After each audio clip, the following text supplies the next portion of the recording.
Alright, I think we are live. Hello, ladies and gentlemen, boys and girls, welcome back to the stream. My name is Random Hamilton, and today we are going to continue on with the piece of art we've been working on throughout the week. We're coming up pretty close to being through the chunk of this. I would like to complete this piece this week, so I may push a little harder offline, just because online I tend to be a little more chatty. And I don't think you guys need to necessarily be here for the entire piece. I think that you being able to pop in and see the progress is really the ideal, and I feel like we've been nailing that pretty well.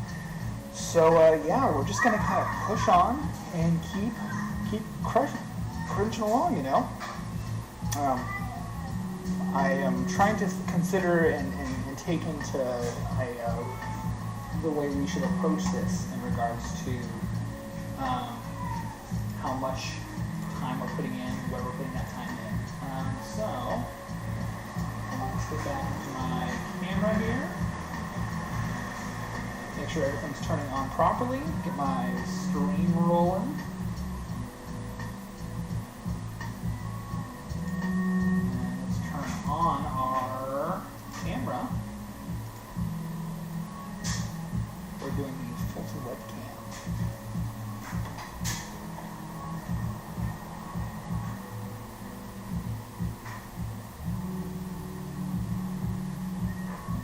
Okay, I'm going to unplug this and replug it back in. That does the trick. Seems like that seems to be the way we have to do this camera. Is just kind of unplug it before it's streaming, which I'm sure is not the best thing for it, but what are you going to do, right? Alright, there we go. So here we are. And we are just going to kind of start moving into doing some sketching here. Awesome.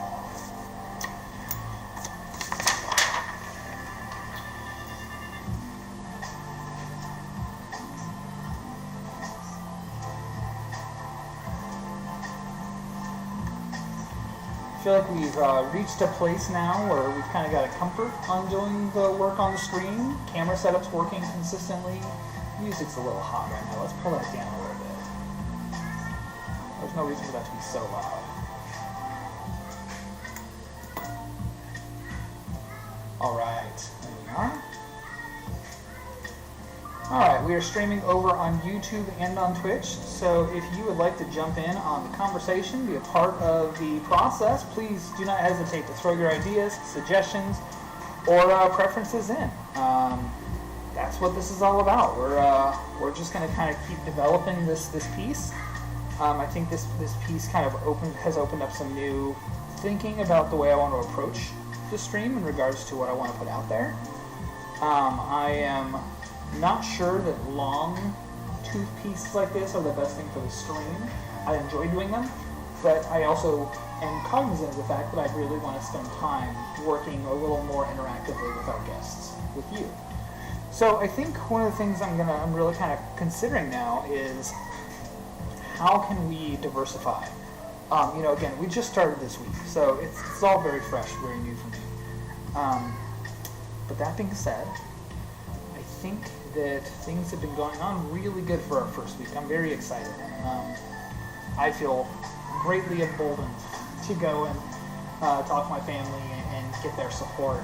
Things have really just kind of been nice and smooth and picked up. So let's just keep. Hey, JHosupQ, dude, thank you so much for the follow. Really appreciate that. That's amazing. Thank you for joining the stream. And again, thank you for the follow. I'm really excited to see that this community is building really naturally. For my first week, I've gotten so much support from you, all you viewers, and I just gotta say, it's so immense. So I just really appreciate you guys being here and being a part of this. Let's see, we are active on Twitch. I've got my Twitch stream up, and let's just double check, make sure we're good there. I need to go full screen on this guy so we don't have to worry about the sidebar there. And yeah, let's get cracking. Awesome. That was from the morning stream. Let's go to the current stream. Beautiful. All right, there we go. Yeah, I'm mad at this music guy. It's pretty nice, pretty chill. it's nice to have something kind of chill to relax to. Hey, welcome to the stream. Thanks for joining. Really appreciate you being here. If you haven't been here before, my name is Raymond Hamilton. I am a designer, artist, 3D modeler, stay-at-home dad, and overall just somebody who just really enjoys creating. As we build this community, I am 100% focused on developing an interactive community where I can get your ideas, and the art we create on the stream will be from you guys. It doesn't need to necessarily come from me. I would really love to be able to create something that is essentially a cycling content stream between you and I, and hopefully, eventually, we are able to get to the point where we can start getting ideas and preferences and projects on the stream. Maybe not nearly as complex as the one we're doing here. We'll do some art education streams where I teach different techniques with different mediums, from painting to pen to pencil. We'll do it all, guys. So right now, let's just kind of dive in and continue on with this piece. Again, please feel free to jump into the chat, say hi. Any suggestions, ideas, preferences, or criticisms are all super welcome. Right now, we're just in building mode, and I would just love to be able to build with your ideas in mind. Sorry if it changes you if I didn't interact a lot in the chat. I don't know what change is. Oh, hey, you know what? Not even. What's up? It is not even a problem. The fact that you're here is everything for me. Your English is fabulous.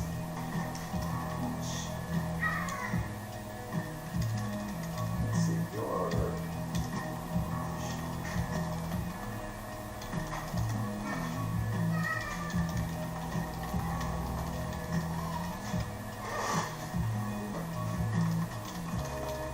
Yeah, again, welcome to the stream.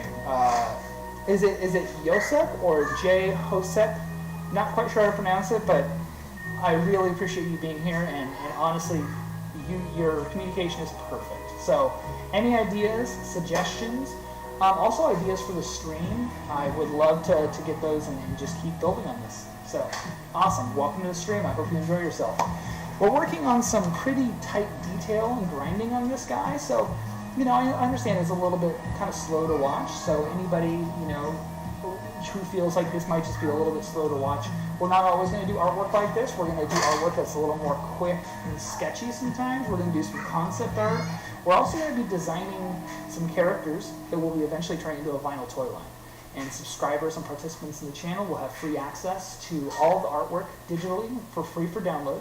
As well as you'll have a hand in designing a whole line of vinyl toys that hopefully we can release seasonally that's from the stream, and we can go ahead and you can see your ideas as part of the larger picture and the larger thing that we develop. So we're just going to go towards it. Okay, so let's kind of jump back in here. We are about 14 hours into this guy. Honestly, only about 6 hours of drawing. About the other part's been chatting, whatever. And we're just going to keep pressing. There's a lot of room for us to move through this piece very quickly. We're kind of stuck in on these areas that are a little darker, a little heavier in the shading. There's only this section and really this section down here, and then this all gets a lot quicker and longer brush strokes or pen strokes, if you will. Currently, we're using a Bic pen, and I'm doing what's called I'm just painting with my pen. So much so that I'm not actually putting any real pressure down other than to create my contextual, like my big contour lines like such. But when we get down to the refining details, we really don't need to press very hard. It's actually much more about creating soft buildups of ink and then using the pen to just brush that ink along the surface. And so that's what we're going to move on to. As a continuation of where we were at this morning. I'm currently laying in some of the tentacle details. And then I'm going to come in here with a Sharpie, and I'm going to just block in a section with a Sharpie. And this is one of my favorite steps to do for heavy inking, because I feel like if you can force yourself into a space where you're not being too precious, that was a mistake, but whatever. There's no wrong way to go about this stuff. You really can't mess up so much so that your piece is done. The trick here is how do we create as much visual contrast as possible? How do we develop the visual contrast in the layers? Think of it like Photoshop. Everything you create stacks and moves upwards. And so that's all we're going to do. You'll notice I got a little bit of a Sharpie here on the hand. Who cares? Not that big of a deal. All something we can work on, all something we can develop. Just understand that nothing we do here is so precious that we can't go ahead and fix anything that's unintended. We just kind of got to just push on and keep going. So that's what we'll do. Again, welcome to the stream, guys. Thanks for being here. I can't wait to keep pressing on this. One of the things that I've really enjoyed about the process of putting the artwork up on the stream and going through it is that I would like to reinforce a lot. I would really like to reinforce that there is just no right or wrong way to do this. It's one of the things that I think that a lot of artists of every age, of every skill level, can get a little caged into.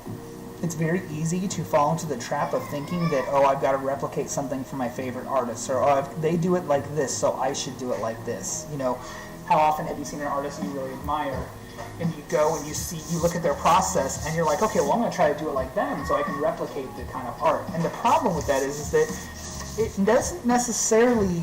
It may become something you can feel natural to, but it's not necessarily something that is natural to you as an artist already. Now, that's not to say that it's bad to take that approach, but I want everybody to think about the fact that it may not be natural for you to take that approach. What I mean by that is there are certain techniques and there are certain methods that you will naturally drive as an artist. You will find your own path from taking in art and processes from artists all over the world. I know I have. The only reason I'm here today, the only reason I'm drawing for you today is because I've met artists that are much better than me, who have encouraged me to explore and develop the way I thought about art and the way I approached art. And I think that's one of those things that it really helps if you have the opportunity to put yourself and be around other creatives, not necessarily just other illustrators or other painters. Creatives have a way of communicating their perspective into the world through a number of means. I am lucky enough to be friends with several musicians, painters, modelers, sculptors, dancers. Dancers are amazing to have friends, to be friends with a dancer, because you can go watch them and just take video and you have tons of reference of the body, and you get to see the way they communicate a story through dance.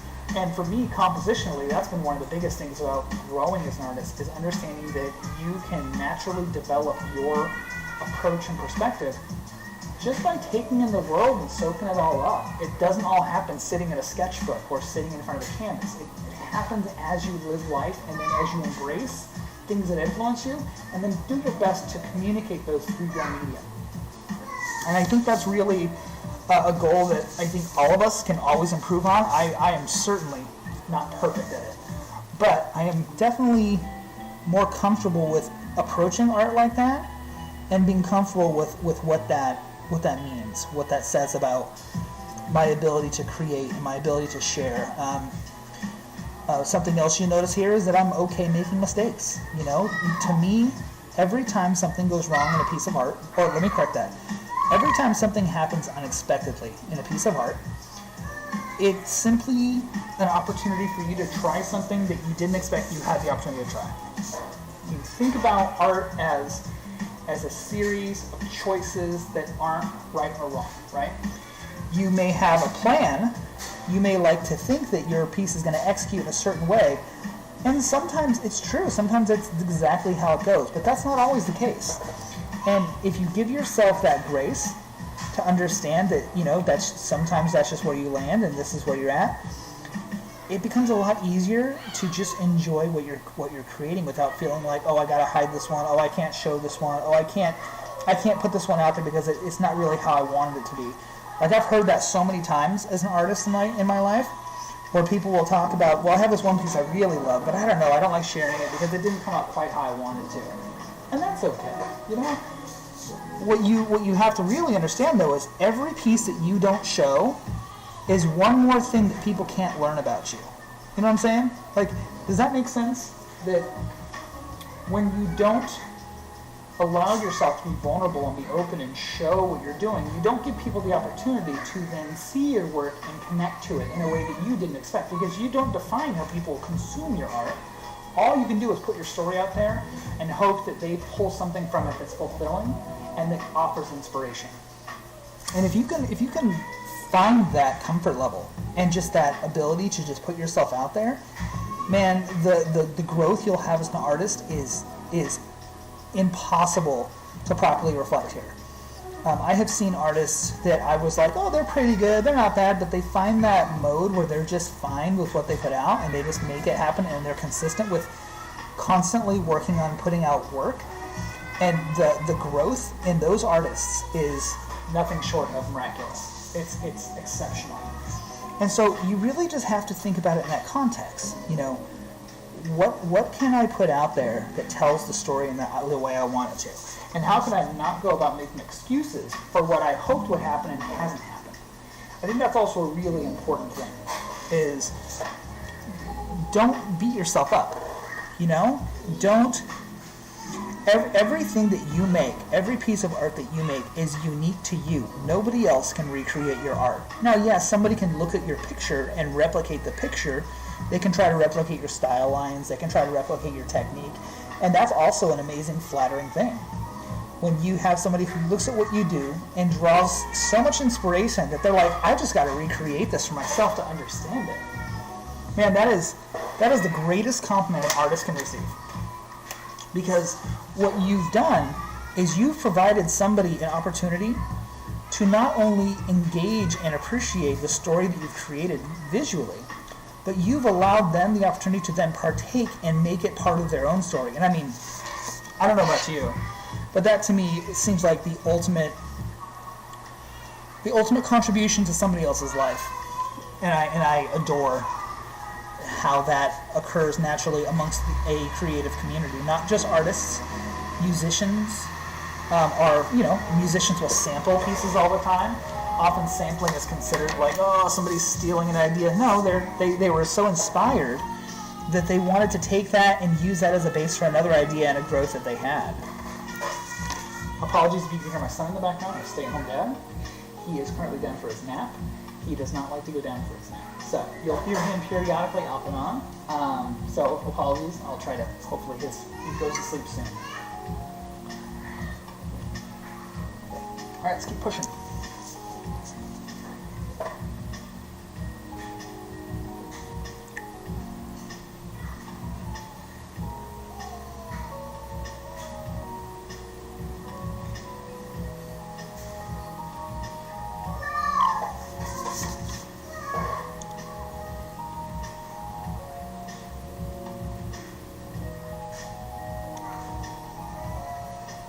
And there we go. All we did was we lowered the knuckle because we had put that black line in there, and we just know we're lowering this knuckle as well. No big deal.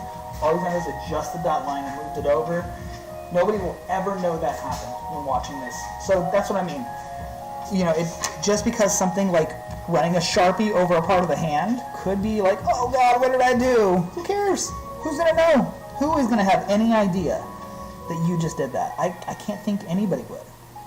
So, keeping that in mind, you know, just give yourself the grace and the room to enjoy the experience without worrying about what you're doing or not doing wrong or right, so to speak. It will make your life and your process for creation and your self-expression so much more enjoyable and much less rigid. Alright, so what we see here is we see the tentacle wrapping in, coming back here, wrapping around the hand, or the pencil, and then pointing the pencil at the base. Okay? We've gotten pretty much all of our heavy blacks in. We're good there. We don't need to do anything else. So let's go to this soft underside of the tentacle. Let's continue there, because the moment we solve this side of the piece, then we're done, other than just the initial hands down here and then integrate it all together. And ideally, we can go ahead and just push and get through this guy pretty quickly. Let's look at these tentacles here. What I'm doing is I'm taking these tentacles, I'm considering kind of like a donut that you've cut in half. So if you take a perfect donut, turn it sideways and slice it in half and then affix it to a solid surface, That's what we're seeing here. So we're treating these guys very soft. There's no need for hard edges. There's just no need to force. And we're just going to push and put down soft lines. Soft artwork. I'm not pressing. All I'm doing is I'm laying the pen on the side and I'm allowing the ink to develop and pool and become much more malleable. The ink, because we're not pressing it down into the paper, isn't going to dry. And so because of that, we have the opportunity to drag the ink. And that will naturally build up and we will create depth and darkness. Again though, it's very important that on this part of the tentacle we don't have any hard lines. And so that's an area where I'm being very cautious about. I'm going to allow a little bit of darkness to peek in at the very insides of these holes, of these donut holes, just to indicate that there's more going along underneath that surface.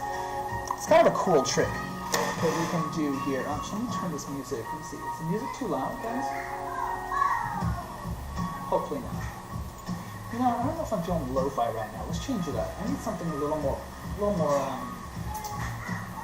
let's see here.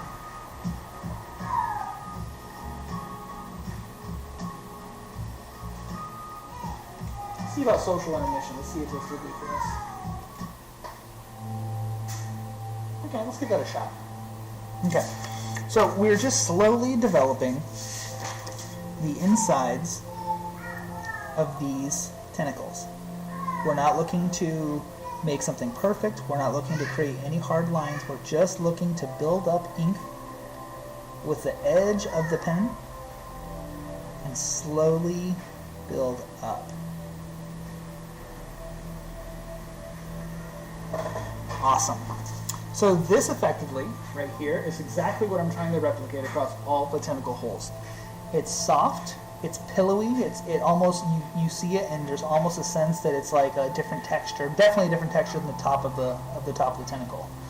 Now that's not necessarily true of real life, but I think that anybody who looked at this and thought I was trying to replicate real life would probably have a hard time, because I'm definitely not. I find that I personally like to lean into abstract with definitely an aspect of realism, but certainly not trying to replicate reality. Obviously, you have massive arms coming out of nowhere that are just kind of executing and floating off into space. You know, you have a tentacle that is clearly kind of wet and shiny with no real perceived light source.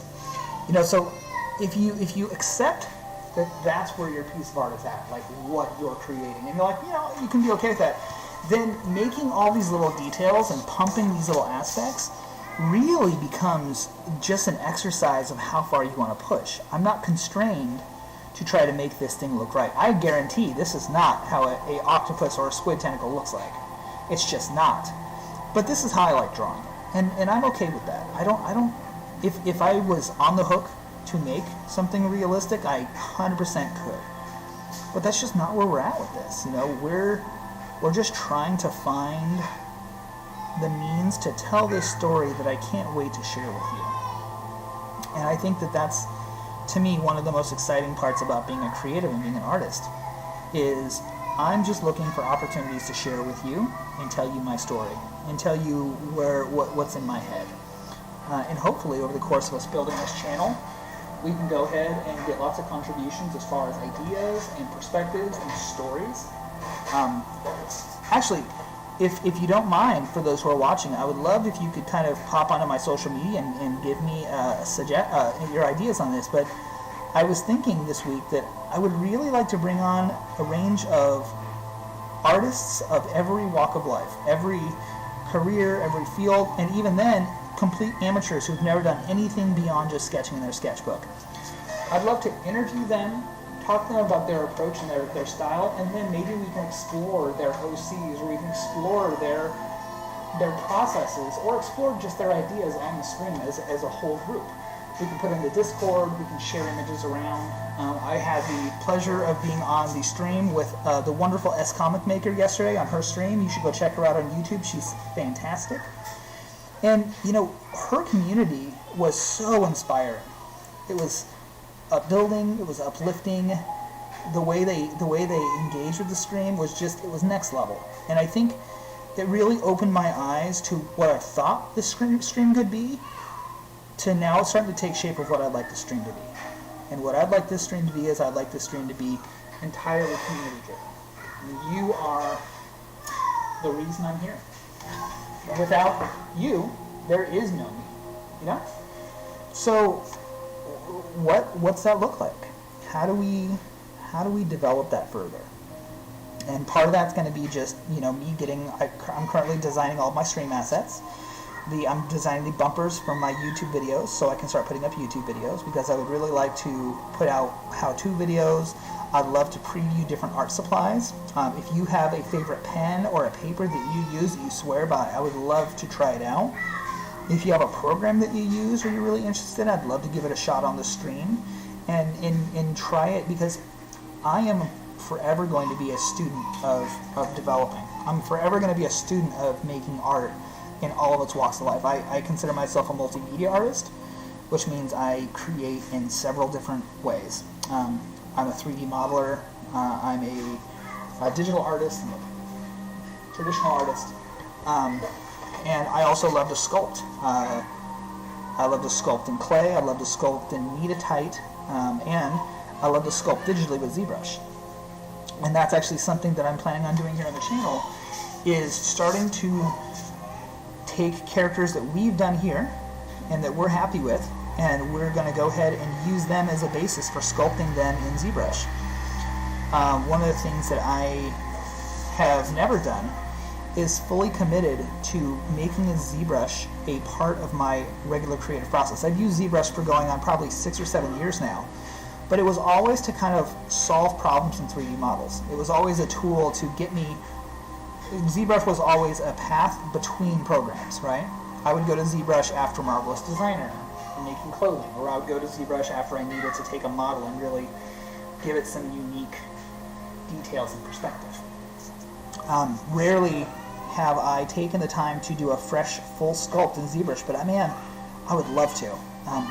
I know that once I gave myself the time and the opportunity to learn that, I think I will really find a way to get some amazing expressions out. And that to me seems like the ultimate dream, is for us as a group to design some characters, for us as a group to choose which of those characters gets developed, and then for us as a group to go ahead and sculpt those in ZBrush and then put those out as a vinyl toy line that my subscribers can have great access to for a very discounted price, if not free. Also, if I can swing it, I'll try to figure that out. So right now, let's go back into the art here. What you see me doing is you see me really subtly pulling the ink. Now, the reason this works is because I'm not pressing into the paper. When you're holding a Bic pen, this is just a standard Bic pen. You can get them for a couple cents at any store, or get like a pack of like 20 for like $2. And what we're doing is we're just taking the pen, we're allowing the ball of the ballpoint to just settle on the paper, and then what happens is as the ball settles on the paper, it's naturally going to allow some ink to come out. And then we're using the ballpoint to go ahead and just drag that ink along the surface. Now we're not pushing the pen down in, because we don't want to score the actual paper. We don't want to damage the paper, because that's where you start running into your lines getting too dark. What we're doing is we're allowing the wetness of the ink as it sits on the page to just be a slow buildup. We're just developing it pass by pass by pass. Now this may seem like it takes forever, and sometimes it can, depending. But when we talk about areas like these arms, that's actually a very quick process, because they're long, long lines.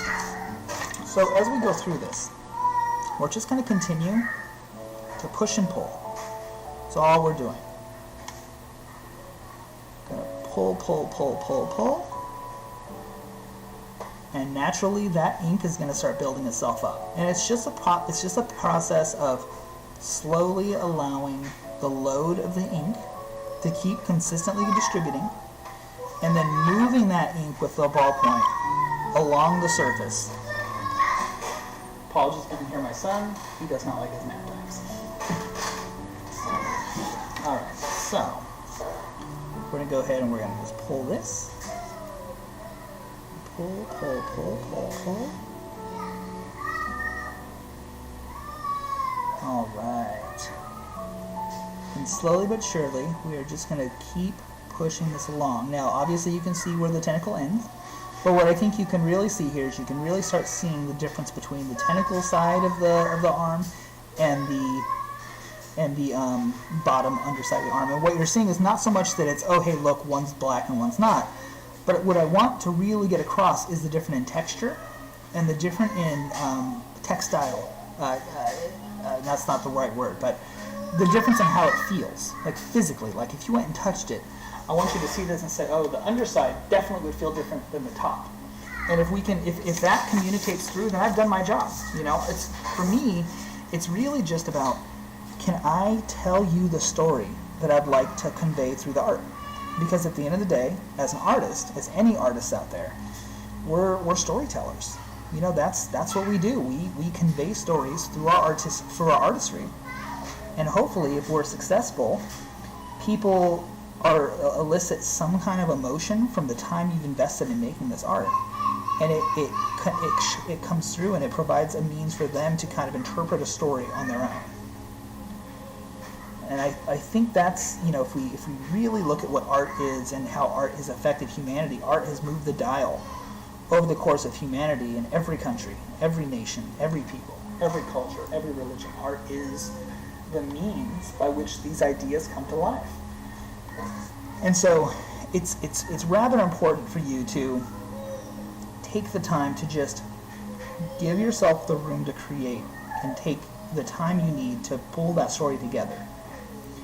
Rushing is great if you're trying to get something out the door, but rushing when you have a story to tell is generally not going to get you to the place where your story conveys the level of emotion and idea that you want to put out there. And I know that may sound a little hippy-dippy, but I assure you that we could talk through that, and I could elaborate some ideas on what that time investment looks like and how that time investment really helps somebody see the larger idea you're trying to get across, and then helps them themselves interpret it, and then hopefully it inspires them. Because at the end of the day, if the best thing that I can pull off is that somebody sees my work and is like, oh, I can do that, or I would like to do that, or I'd like to go give that a shot, then man, I can't think of a better compliment for my time. That's the ultimate. Actually, when I was in high school and in college, when I'd fill up a sketchbook, I would go and leave the sketchbook at a coffee shop. So I would go, I'd be out, I'd be hanging out, doing my thing, between classes, drawing. And as soon as I got to the end of the sketchbook, I would go ahead and finish the piece while I was working on it. I'd close it up and I'd leave it on the table and go. And one of the most gratifying things to see is when you're in class 6 months later and somebody sees, or you see somebody whip out a sketchbook and it's your sketchbook. And not only have they taken and drawn in it, but you see they've gone through and on certain pieces you've done, they've drawn around your pieces. And man, that's just the best. Because I think what that tells you is that you provided a foundation for their ideas to spark. And that's cool. That's cool. It's cool to think you have that kind of hand in somebody's storytelling and where they're at in their life. It's just a really, well, to me anyways, it feels very gratifying.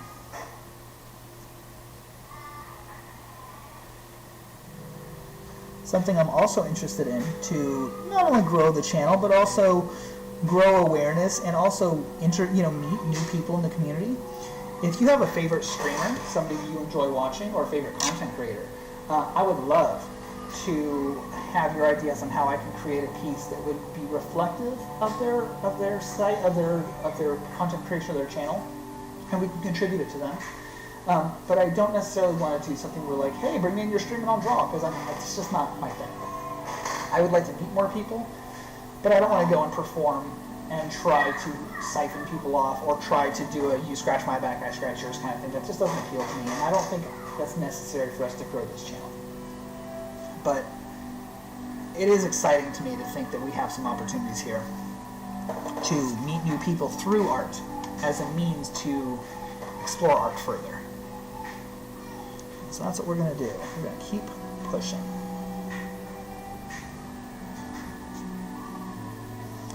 Creating this infrequentness. Now, I mentioned that I'm approaching these things like that are donuts that are cut in half, but we have to remember they're still flesh, right?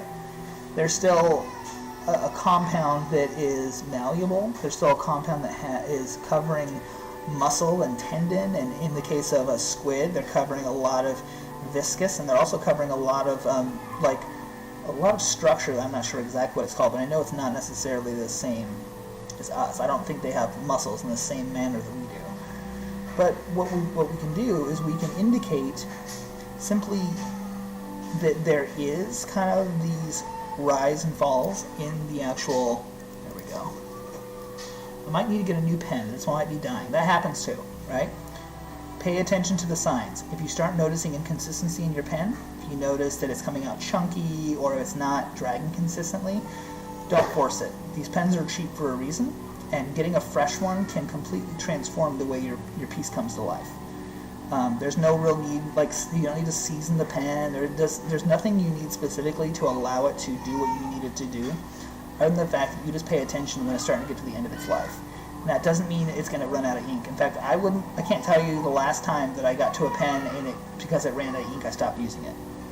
More often than not, it is the result of the pen just kind of acting up and you needing to get something new in to accommodate that. Let's see here.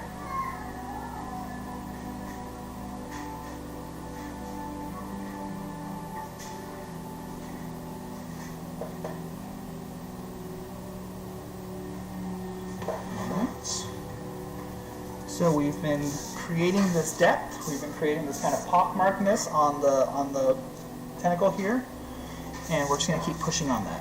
I'm going to develop the undersides. I'm kind of developing all the slopes and the rises, allowing those to take shape, and then we'll come back through and we'll start offering a little more definition. You don't need to solve everything to 100% before you move on to another part of the piece. I think that's kind of common knowledge, but I think also some people feel like they need permission for that to be a thing, and I hope that that's something that you as creatives in whatever you do can find a way to be okay with. Nothing is ever done on the first pass, and if it is, rarely does that first pass elicit the results you may be hoping to enable. You'll notice I turn the page a lot. That's because partially I need to see how it's looking from all angles. Sometimes I need a better angle for a stroke, and sometimes I just like to spin paper. You know, no rhyme or reason, no real specific need per se, but definitely helps in creating the visual that I'm hoping to elicit from this. And so I'm just going to keep dragging. I'm going to keep pulling. I'm going to go ahead and now, since we're on this side of the tentacle, we're going to go ahead and put the insides as more visible from this angle versus the other direction, which we were doing before. And I'm just going to come in here and I'm going to pull. Guys, please, if you have any questions, ideas, suggestions, or comments, please feel free to comment, share your thoughts on social media. I'll have my Discord up soon. I'm just kind of getting everything together before I go and post it up. But your participation is everything to me, and that's why I'm here. So thank you for being here. I really appreciate you guys hanging out. And yeah, let me know if there's anything you'd like to see different, or ideas, or just want to chat. I'm open to it all. Alright, so we're going to continue to push. Now again, I'm not pushing down. At no point on this tentacle here will you see me apply intentional pressure. I say that because sometimes it just happens and you have to go through and find a new way to resolve that new area you've just done. All I'm doing is I'm creating essentially the pathways for the way that light moves around this form. And by doing that, I am essentially making a case for how light I can possibly keep this thing. Because as you can see, I like playing in darks, especially with playing in pen, because pen is all additive. It's so easy for your pen work to become heavy. And in this case, there's just no reason for it. There's no reason for us to force that. We can always go over another layer, another pass. We can always go and develop something further. But I hope that you understand, or at least I hope you get from this, that there's no right or wrong way to approach this. But when working with a medium like pen, there's a certain point where your workability becomes less and less viable. And I think that's something that that scares a lot of people away from pen and marker, so to speak, because they feel like, if I make a mistake, it's going to be on display. But the reality is rarely is something that you do in pen or marker so finite that you can't work with it.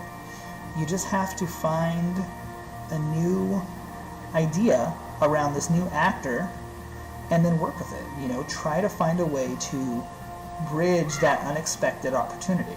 And that's what I call it. Instead of a mistake, it's an unexpected opportunity.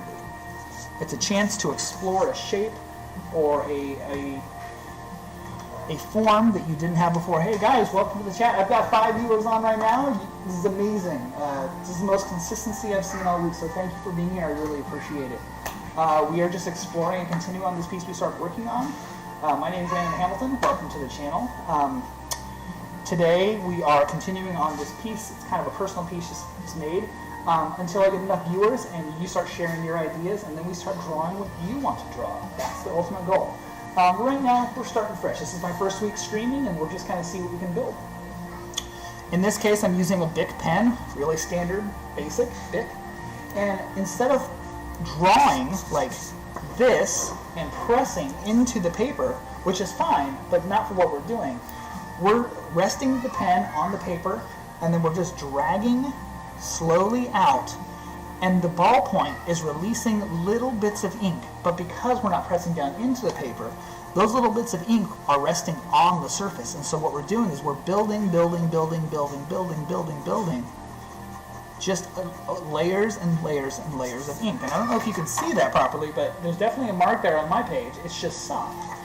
So it's a technique that I like to use where we can get some really unexpectedly beautiful, light and airy qualities on our piece of art without having to rely on solely pencil.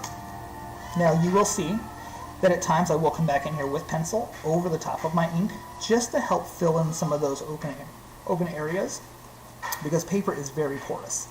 I prefer to draw on Bristol because I know Bristol can deal with marker and pen of all stripes and intensities. And so all we're doing is we're just going to kind of just keep doing that. We're just going to kind of keep building, pushing, building, pushing. I think I learned this week that as much as I enjoy showing this kind of approach, because I really enjoy the education aspect of it, helping share ideas, I wonder, and I'd love your opinion on this, I wonder if this is maybe a little too boring for Twitch. I wonder if this is maybe a little too intense, and maybe I need to stick to something a little more sketchy and a little lighter that might be a little more engaging. Your opinions would be very welcome. I'm just trying to get a feel for what you as a viewer enjoy seeing. Do you enjoy seeing the technique and execution, or just a cool piece of art being worked on, or something that you relate to, whether it's comics or games or popular media, movies, something that you would like to see represented in a unique style. So we're kind of figuring that out, and I would love to keep developing that. This is my first week on, and I'm just trying it out, seeing what works. On my YouTube, as soon as I have my bumpers finished, I've been working on them all week. As soon as those are finished, I'm going to start putting up technique videos. In fact, this will be one of the first ones I put up, and it'll be a much better quality video where I can zoom in and show you different methods for how to hold your pen, how to drag your pen, and then how to slowly build up these layers. I'll also be showing you how to blend different marker types and different pen types together to create different effects. A great example is the use of Sharpie over pencil over Bic. Bic is genuinely my favorite pen to ink with. I've been doing it since I was in high school. I grew up pretty meager neighborhood, pretty meager existence. I wasn't able to really afford art supplies when I was a kid, so I would steal as many of these from my classmates and from my teacher's homeroom as I could. I would trade lunch tickets for art supplies at school, because I had a friend that would bring a sack lunch and he hated it. His mom made it for him, so he would just give that to me and I would draw for him, so we traded art for food. And then I would use my lunch ticket and sell that to kids so I could either get their art supplies or I could go ahead and go and purchase some pens on my own from selling my lunch ticket. So, to me, this has always just been a very natural way of creating, is using pens. I used to be kind of afraid of them. I didn't always have the control that you see that I have now, and that's just something that's developed over time, over the comfort of using the pens and using the medium that we're doing. But this is by no means, obviously, this is by no means the right way. There is no, and I will say this to the end of the day I live, there is no right way to create art. There are proven techniques that work. There are practices and ways to approach art that will offer the most success that historically throughout history we've learned from the masters, right? But the masters didn't have ballpoint pens, right? Michelangelo didn't have access to a ballpoint pen. I wonder if he would have been very impressed with a ballpoint pen given the opportunity. I bet he would. Imagine Michelangelo with a Sharpie. That guy would have been amazing. Or compressed air in a spray can. Did you meet Michelangelo or Da Vinci being graffiti artists? That'd be just dope. That's an awesome idea. So to me, when we look back historically at art, and I went to college, I went to college for game art design. I've been through the courses for developing as an artist. I had a mentor, and I understudied under a really amazing artist named Lee White. He does children's books now, making bank and just being amazing. He worked on some of the Star Wars films. He was a concept artist. The guy's amazing. He really forced me into pen work. For the first 3 months of my apprenticeship with him, I could not draw with a pencil. That's not drawing for him. That's no pencil drawing at all. It was a rule that he laid out and said, this is what I expect. And so I learned, and I had to do books and books and books, single line drawings where he wanted me to do what I was looking at with only one line and not lift the pen. There were opportunities to use inkwell. There were opportunities to use markers, but there was no pencil allowed. And I think, at the time I was really reliant on erasing, and it was such a crutch because I just felt that, that didn't work how I wanted to, so I'm just going to go ahead and start over. Well, when you're constantly starting over, it's a kind of a trap, and it can lead to you not really making a lot of progress. And that's not bad. Every artist is where they're supposed to be at that time. I'm 40. And age means nothing. I've met 16-year-olds that blow my ass out of the water as artists right now. I've met 16-year-olds that I see and I'm like, well, you're a future master. Cool, that's awesome to see. And it's inspiring and it's exciting.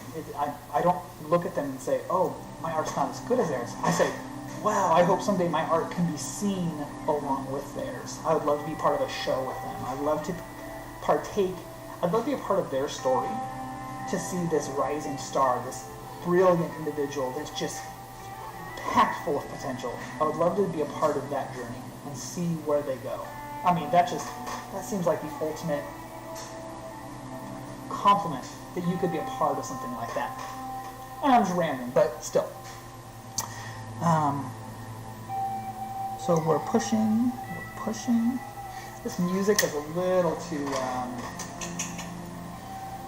chill. I need something a little more up. Let's see here. How about we go with...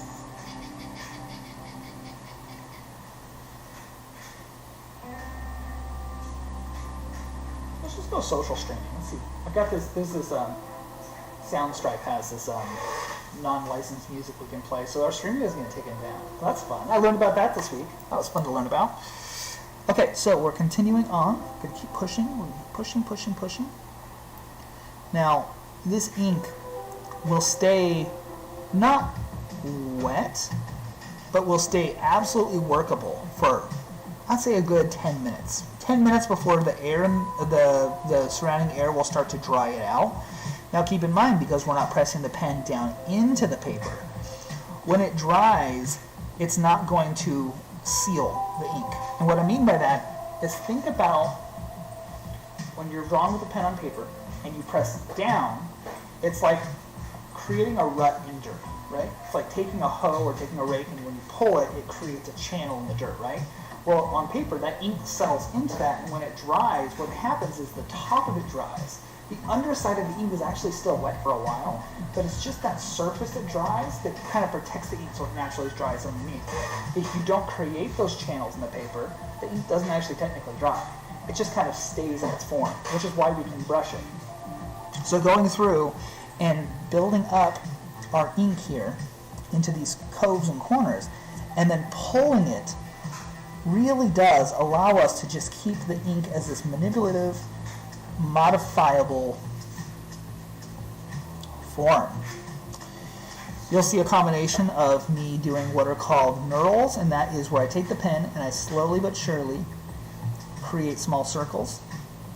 And that allows me to build up the ink really quickly that I can then spread around a surface. Or you'll see me grab it and just pull the ink in long strokes. And that happens more down on the arms down here. I'm a little hesitant to go full on that up here because I think if I really commit that hard in this upper area, it may start looking a little patterny, and I don't quite want that. I want the underside of the tentacle to feel soft. I want it to feel like something that if you touch it, it'd feel almost pillowy. I want it to feel light, and I want it to seem very different from the black that it's connected to, because to me, that contrast between those two materials is the thing that's going to really sell this guy. I am going to allow a little bit of darkness on the inside here just to insinuate that there's actually some depth there, and then I'm going to just, that ink I just packed in there, that's all the ink I need to pull up and create all the shading I need here. Just like that. And we're just pulling it, and creating depth without making those deep channels and those deep lines. Chapter, hey bro, are we drawing again? Once I came here to say thank you, or well done here again, you're doing great. Oh yeah, absolutely. Hey, thank you very much for joining in, Chapter. Welcome back, sir. Yeah, you know what? We're just kind of pushing on and keeping things moving, sir. We're kind of crushing and pushing ahead and trying to get this composition to the end. I would love to open us up to more pieces.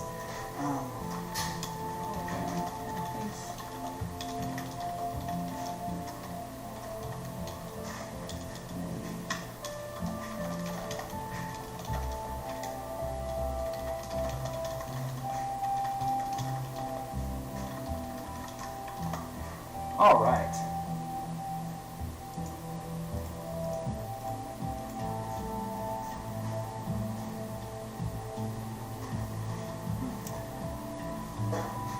Also, Chef Dow, I think your English is fabulous. I know you mentioned yesterday that you were a little uncomfortable, like it wasn't your first language. Man, you're crushing it. I actually have had a chance in my career to work with lots of individuals who are not native English speakers as their first language. When I worked in New York, I worked in an agency that was predominantly run by a South African firm. And so the vast majority of my coworkers were Brazilian, South American. I had a few coworkers from China. I had a few coworkers from Seoul, South Korea, all over the place. And I love it.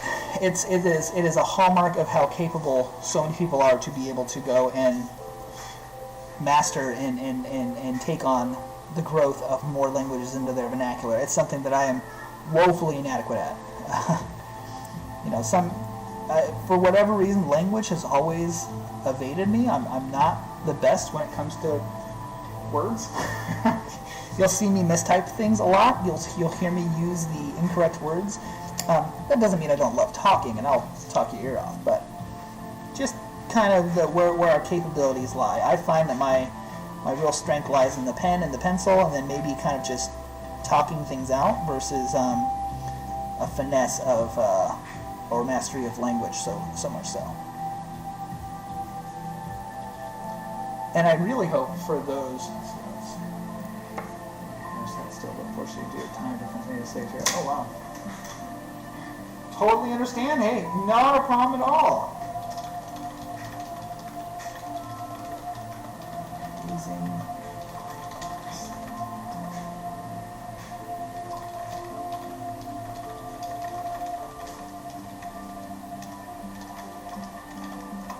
Well, again, thank you so much for popping in. I totally hear you, man.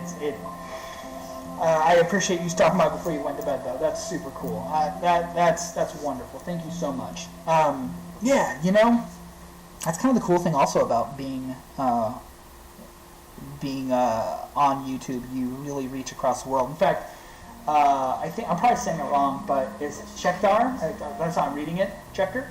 I stream often from 11 p.m. Pacific Standard Time because I'm in Portland, Oregon, until 3 or 4 in the morning.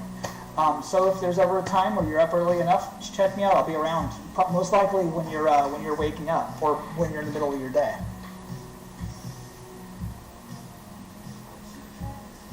All right, so we are pushing. Now again, we're not trying to force a lot of ink down. The ink is going to come out of the pen. It's a mechanical device like that, right? There's ink underneath behind the ball, and any kind of pressure will allow the ball to move to the side, and thus the ink's going to come out. That's just the way the pen works. So there's no need to force it. You don't actually have to do much work to get the ink to just want to come out. So the trick here is leveraging the ink while you have it available to you. Okay, here's something you guys are going to see me do. We have this big curve right here, the back of this tentacle, and we need to simulate that there is some shadow from here coming out over this. Now, sometimes you'll see me do something where, let's say I have this tentacle right here. Sometimes you'll see me come in and make like a score line like this, and then forcibly lay my shadow in. But in this case, we have so much detail and so many different form shapes that I think it's more prudent for us to go ahead and continue with the method we've been going with. And that is, let's pick a spot and let's just start pulling the ink out. Now luckily we have a really dark form here, so we can use that as a place to hide some of our ink that we're dropping down on the page. So we can get a little more pressure around these dark areas, because your eye is never, ever, ever going to see any impact from us packing a little more ink around the tentacle here. And it's certainly not going to get nearly as dark as the tentacle itself. I'm just going to correct that. It's not going to get as dark as the outside tentacle. And so we're just going to keep pushing. Push, push, push, push, push, pull, pull, pull, pull, pull. And that is going to allow us to naturally create a beautiful ramp that will then justify the connective point between that round tentacle and the bottom little suckers that it's right up against. And you can see here, we're starting to really build this nice round shadow. And just build it, build it, build it, build it, build it. If your pen starts to act a little funny, go ahead and just go off to the side, make a scribble. What'll happen sometimes is, oh, heck, check there, you will absolutely see the final result. And actually, when it's all done, you can download it fully for free. I'll have a link in my chat and in my description where all of our viewers can download the artwork 100% resolution for free. And yeah, absolutely. I can't wait to be able to share that with you, and you have this if you'd like it. So again, yes, 100%. And we're going to keep pushing. Now I'm going to go back over the shading that I put here because I just want to put a little more of a contact shadow. And what a contact shadow is, for those who don't know. So take a light sometime, take your phone, everybody's got a cell phone, take your phone, turn the flashlight on, point it at a table or something next to you, right? Then put your hand down and point the light kind of at an upward angle so that your hand creates a shadow underneath from the light hitting the top of your hand. You'll see a shadow on the desk.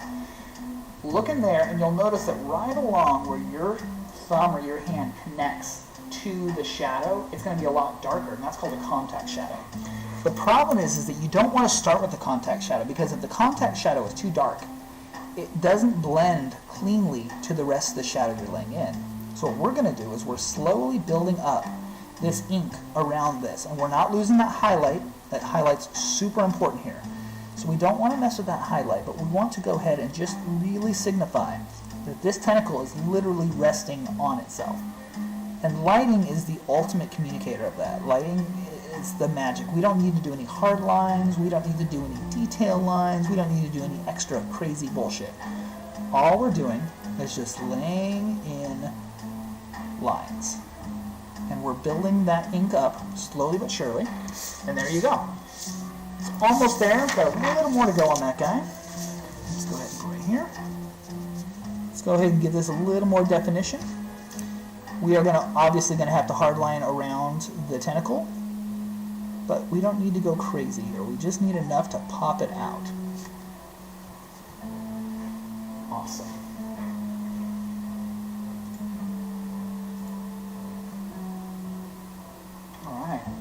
Oh, Chester, thank you so much for the subscription, sir. I really appreciate you joining the channel and joining my community. I really can't wait till we can start getting more involvement in the stream, and you are already one of my top contributors of just being present. So thank you so much. I really appreciate you being here and just coming and chatting and saying hi. That means the world to me. That's a great validation for doing this. And guys, I would really love your opinion. If you have any ideas, thoughts, suggestions, preferences, pretty soon I'll be able to share I've got my Discord, but I just want to go through a few steps and set it up. There's a few little bit of housekeeping I've got to do. And then I'm also going to go ahead and pretty soon I will have all of my YouTube bumpers. So I'll be sharing my videos on YouTube as well as how-tos, tips, and art tutorials where we can explore different materials, different mediums, different techniques. We're going to be doing some 3D sculpting in ZBrush. We're going to be doing some model making. And then we'll also be just doing some fun sketch time. I would love to have you bring your OCs, your personal characters, or even just we'll come up with some random ideas and then we can all just do them right on the chat. There's a reason I enjoy being on Random Hamilton. It's because I enjoy the process of creation and coming up and working on things that I've never done before. And sometimes that can be considered I've been always called a jack of all trades, which used to be a bad word. Not a bad word, but it was considered a bad word in my field. I've been a designer for years and years and years. Started in video games as a concept artist, moved on to doing art for retail, learned 3D, became a 3D artist, and once I was in that for a while, I realized that I was just not able to get the kind of fulfillment I needed that I need from being an artist. And I just kind of hit a point recently where I just said, you know what, if there's ever going to be a time in my life where I can actually give being an artist a shot, this is it. When I graduated college, I'm 40 now, so I'm kind of an old man to a lot of the people who are probably watching this stream. But when I started, this wasn't a path that was available to me. When I got out of college, you couldn't just go and be a streamer and put stuff online and have a platform. The tools weren't there, the environment wasn't there. But now, man, it's cool. It's a real possibility to actually be an artist and not have to rely on making money from the art itself to support you, but making an income from the participation and being present, and then that frees me up to then share the art out for free. And to me, that's my ultimate goal. Share the art with you, give you full access to it, and also, my current goal is 90 days. That might be unrealistic, but we'll see. My current plan is that after about 90 days, we gather all the artwork from the stream. We get it, we find a publisher, we get the art put into an art book, and if you're a subscriber or a participant in the channel, you'll have a full download, the entire art book for free digitally. I'll still have to sell the physicals because there's cost of production, but I don't see a reason to charge anybody to receive something like that. But it's more just a contribution of everybody's time and effort and not just mine. I'm just the hand, y'all are the ideas, and I'd like to create that kind of ecosystem that we can work towards.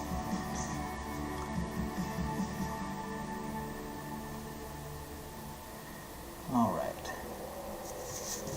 Okay, now one of the things I'm doing here is I'm just coming back through and just really making sure we clarify roundness. And it's a subtle thing, but it can really, if you're not careful, get away from you. So the trick is to pull a little more ink just around the base of the circle, just enough to insinuate that there's kind of a lip where these two meet. It's not flush, there's just a little bit of a depth and a lip to it. I'll push it in.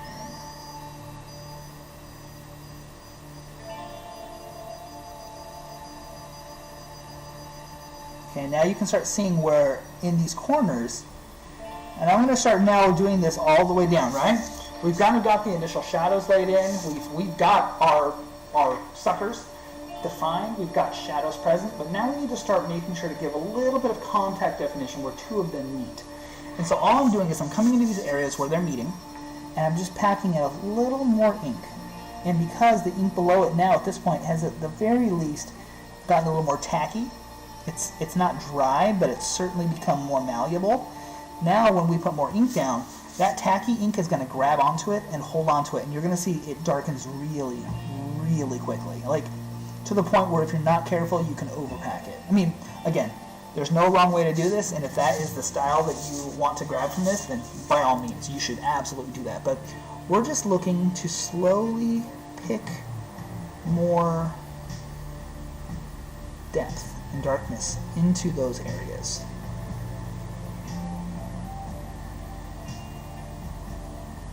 There we go. And you'll notice we haven't had to do any hard lining for this area. We've been able to keep it nice and soft and pillowy. That's really the ultimate goal. I'll definitely have to come back through and put a little more depth and darkness into the insides of these suckers, just to show that there's some like depth below the surface. One of the things that may be a little bit hard to replicate on these tentacles is subsurface scattering. And what that is hold your hand up to the light and notice how much red and how much light comes through your hand. That's because our skin's actually transparent. It's just so many layers of transparency that we have opacity. It's one of the reasons why a sunburn does what it does, because the sunburn goes through the layers of skin and burns off top layers of skin, and that's why your skin peels off. So you're protected from the sun by so many layers down, but those upper layers just burn right off. And that's kind of one of those things about the way that you have to consider when you're replicating a texture like skin or something akin to it. It's about creating a sense of depth and just little reads on where your real important contact points are. And so we're just going to keep pushing. And push, push, push, push, push. Just creating little bits of depth around those little connective pieces really goes a long way to selling the overall picture of what we're making.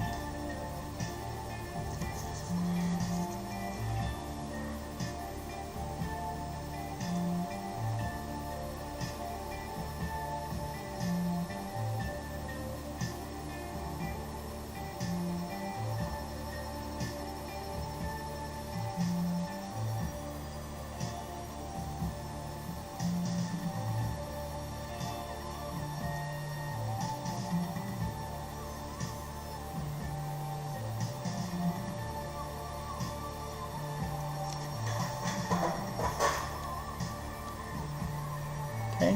What you'll notice here is anywhere that you see kind of like a hard line around the ridge, I go through and I just start softening that line by just adding a little more ink, because I really don't want to have any areas where it seems like I've got a hard line in this stuff. If you see a hard line in this space, you're going to draw a person's eye right to that spot, and that's just not the goal. The goal is to make this feel like it's such a instant read on what the texture is that your eye moves over it. Because I don't want you to focus on this, I want you to focus on the face of the character. And so I have to develop all these pieces around the face to draw your target right at that. And that's my goal here, is to make it as undeniable as possible that this is the spot where you should be looking.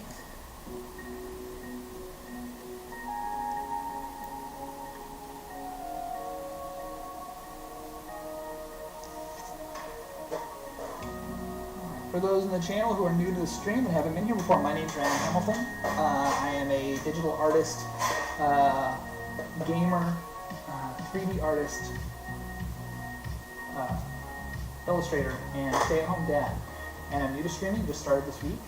Just starting to build this community and create an environment for artists to come and share ideas and participate. And I'm so happy to have you here. Thank you very much for being present. That means the world. Thank you. So yeah, let's continue to push on. Any ideas, suggestions, goals, things you would like to see, anything that you would like to contribute as far as your perspective or ideas would be super welcome. I'm just looking to grow and build right now, and I don't know how to do any of this yet, but I'm hoping as we go, we'll learn. And I've already had some great content creators reach out to me and offer their support, and I'm waiting to get my ideas in order to broach those. So anything you have to offer as far as ideas now, it's all the better for me to take with me as I meet with other content creators who are doing this successfully and start building the community around us and what we're doing right now. So again, thank you so much for being here. One of the things I want to talk about a little bit is inspiration. What is it that speaks to you? For me, partially it's music. I can't quite listen and share the music with you here that I enjoy because of copywriting. But for me, music is such a tapestry of what it means to be an artist. Because at the end of the day, as artists, we're storytellers. We're conveying a story, and we're conveying an environment where somebody can interpret the story we're trying to tell through our art. And I genuinely believe that at the end of the day, an artist is just one more storyteller in the world that just does it through the visual medium. And what's great about that is that means that art can really, at the end of the day, it's how do you want to tell your story? There's no right or wrong way to tell a story. There's certainly stories that have structure or have a process that are easier to receive, but it's not the goal per se. The goal is communicating your idea in the best way possible, and then allowing people to then take and interpret that idea, or take that idea and find inspiration. I'm obviously inspired by other artists. I'm really inspired by young artists, artists who are finding their feet. I've had the chance to work as an art teacher. I've had a chance to work in lots of opportunities to educate and teach and help. And one of the things that I've always found that really drives me forward is when I see a young artist who is just on the cusp, who's just about to kind of find that moment, the aha, where it strikes them and they're like, oh, this is what I do. And whether that's defining their style, or maybe learning that there's a tool like a pencil or pen or paintbrush that they like working with, like they have that moment of clarity. That moment of clarity is something, it's a spark. For anybody who's seen the movie Soul, it's what's happening, it's the whole point of Soul. It's not about trying to find art because it's your purpose. It's about you unlock one more thing that lets you connect to the world in a way that you didn't realize you could. And for a lot of artists, once they land on that thing, the sky's the limit. They just take off. You just see it. You see it in their artwork. You see it in the way that they present themselves in an online environment. You see it in so many different fashions, and it's a genuinely cool thing to witness. I'm sure at some point I had that, and I continue to have that. I am forever a student. As an artist, I do not find that I am ever going to be able to truly say that I've reached the point where I have nothing else to learn. If I do say that, then I'm either I'm an imposter, or I'm probably in a weird place in life. Because for me, the journey and the development of the skill set, that's been the thing that's been the big. It's forced me to be patient. It's forced me to be gracious with myself. It's forced me to not blame myself when something happens unexpected. And something you'll hear me say on this channel quite a bit is that there are absolutely no mistakes in art. There are just new opportunities you didn't expect to have happen. I know it's a little hippy-dippy, but to think about that. You can't really hurt your artwork unless you stop, right? You can always go and accommodate a new and unexpected aspect. You just have to work at figuring out what you're going to do. And so let's go ahead and do here.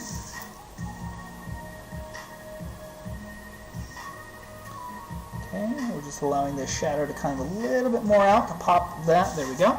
I wanted this to seem like it was like elevated and pushed off the skin just slightly. So we're just pushing. Beautiful.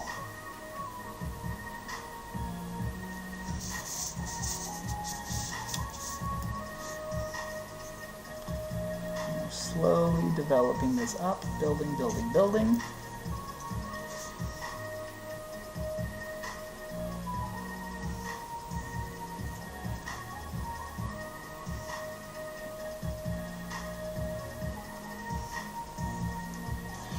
So, fun story, I actually never thought I could be an artist. I actually stopped drawing up until about a month ago. I mean, art's one of those things that never quite leaves you. It's kind of the whole riding the bike thing. Well, it's kind of true. If you have developed a skill set with art, you've developed your hand, your body remembers. The way you hold a pen, your body remembers. The way you position yourself, the way you work on a piece of art, your body remembers. It's a built-in thing you've developed. What you'll see me often do is you'll see me, go through and try to test and see if the way I thought I should be doing it is the best way.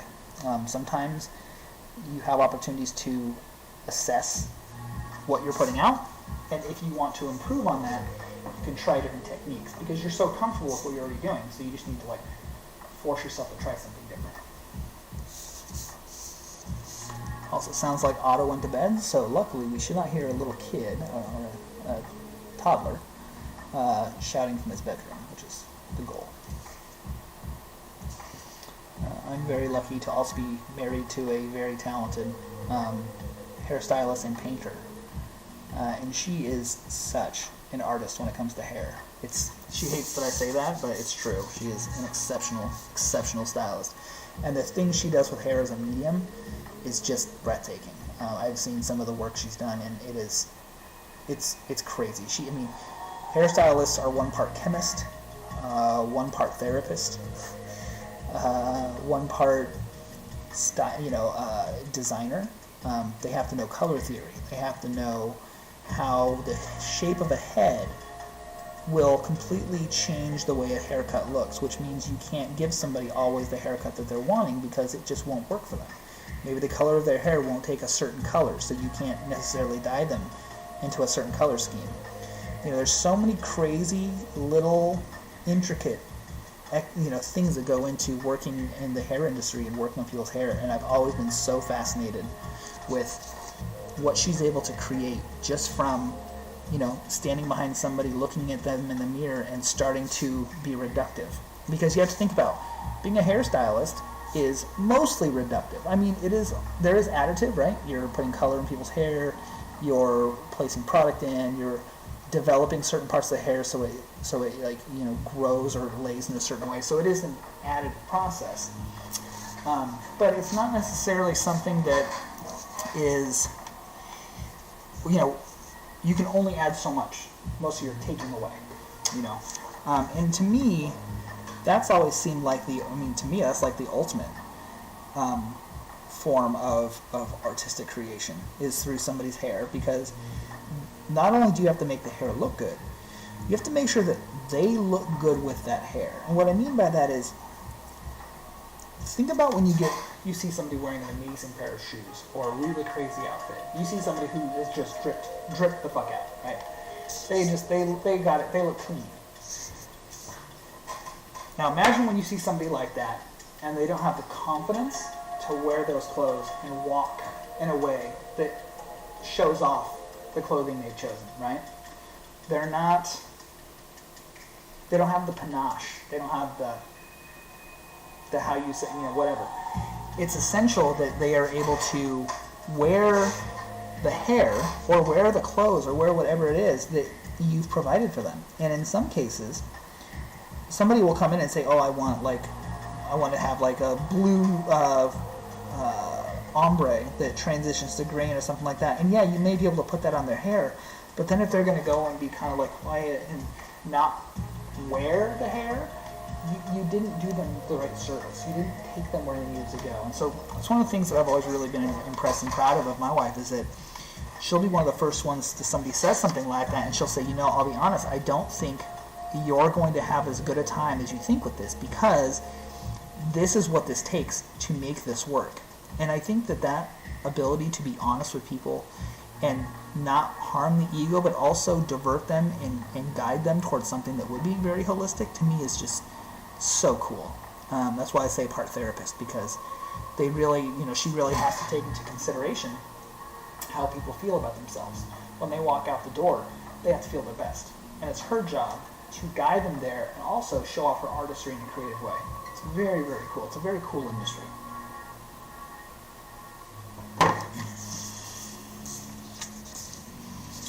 So we're going to continue to just bring a little more ink into the backside here. I'm going to push, push, push, push, push. And just pulling. There we go. Just like that. Alright, so I think we are pretty much at the point where we can just move off from this bit of tentacle up here. I would love to be able to go to further down in the piece, get the rest of the tentacle done, and then move on to those arms. Those arms are deceptively quick. So I know it looks like there's still a lot to do, but I must stress that the labor-intensive parts of this piece are pretty much behind us. We're almost at the point where we can really start going on cruise control and just moving through it, and then also developing some more transitions.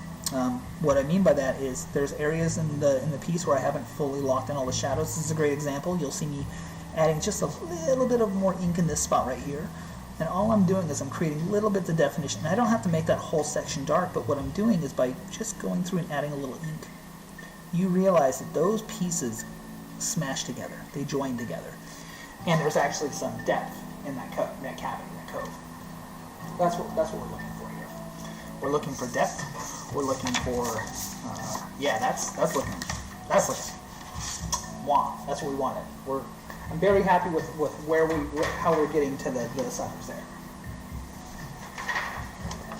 Okay, so let's keep moving.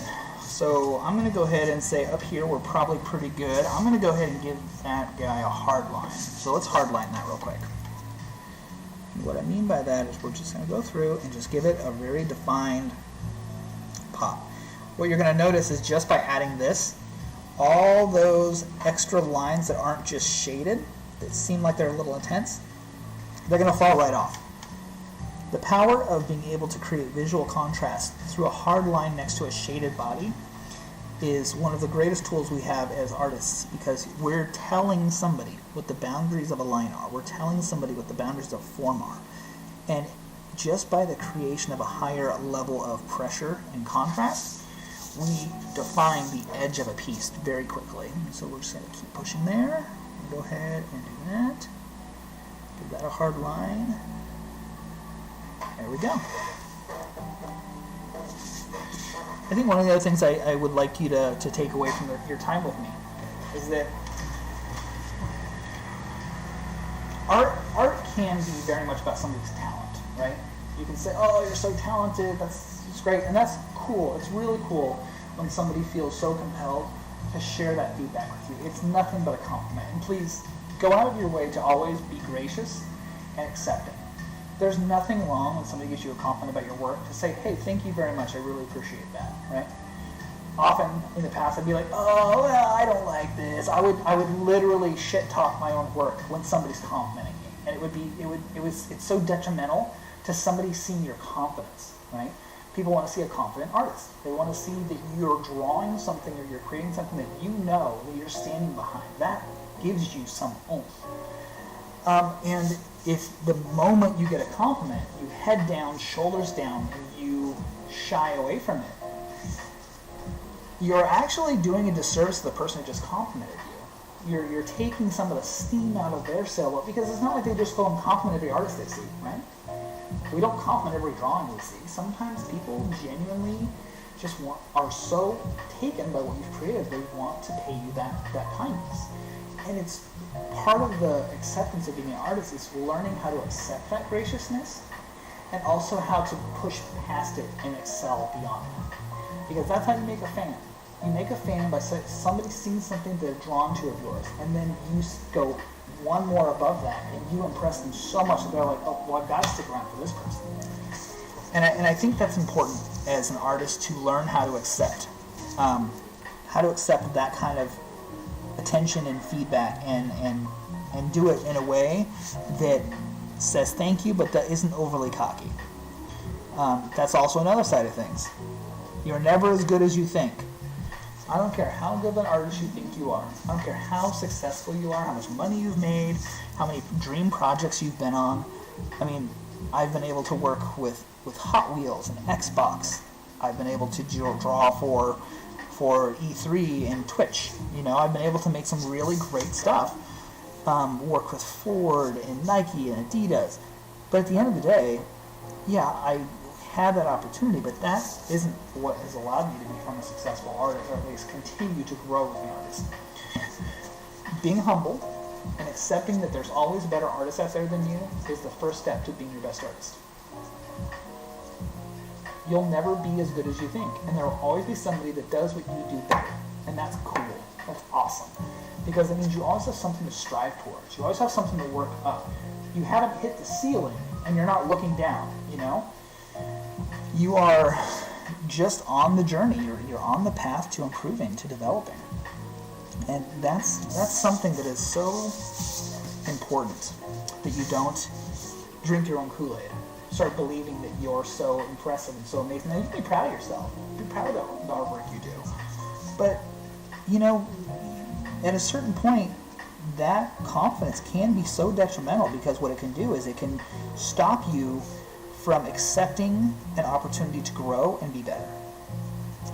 One of my biggest pet peeves is when somebody sees something and they try to offer some insight, and the first thing you hear is, well, that's just my style. Like, no. Your style isn't drawing hands too short. Your style isn't completely leaving off a digit in the finger, right? Your style isn't not putting enough room where the eyes go for the rest of the face to fit together. Now, you can go towards anime or animation, and then, yeah, the proportions of the face change, but that's because those are pre-described changes that we know how we've gotten there. That doesn't necessarily mean that that's just because you one day thought of it and then there you go. You saw somebody else do it, you took that in, and then you applied your filter over the top. That also doesn't mean that somebody who does that or doesn't do something that looks exactly right is wrong. I mean, for Christ's sake, look at this, right? We have hands disappearing off into weird little ribbons on the side. We have hands that are really big up here, kind of smaller down here, really big right here. You know, there's no pupils in the eyes, there's just black holes. There's a tentacle coming from who knows where, about to stab a screaming or a happy pencil into my guy's face. I mean, there's a lot here that doesn't make sense. There's a lot here that's not realistic, you know, and that's okay. I'm not going for realism. I'm going for abstract, but I lean into realism for my materiality, my textures, my structure, my muscles, my storytelling. And you can do the same. There's no rule saying you have to do or create art in a specific way. That's one of the greatest misnomers of the art world that I was taught in school, and I detest it to this day. It's one of the reasons why I am who I am. I refuse to look at something I create and be told that it's not done the right way. It may have room to improve. There are always opportunities to improve. There's always opportunities to develop. But there's the vernacular of that's wrong, that's right, does not apply in the art world, in my opinion. Alright, so let's get the rest of this tentacle done. Then let's do the pencil, and then let's go ahead and move down to the arms. We'll be here for a couple more, we'll be here for, looks like about 40 more minutes. Thank you for those who are with me, and thanks for joining today, by the way. I'm having a great time, just kind of plugging along, and really appreciate you guys being here and listening and drawing, or just hanging out. I hope that this is offering some inspiration, or I hope that maybe you're drawing along with me. Break out a sketch pad, break out a paint easel, or do something creative, or game, or work. I don't care. I'm just glad you're here, and I hope that I'm making your day better, and I know for a fact you are making my day a whole lot better. So thank you.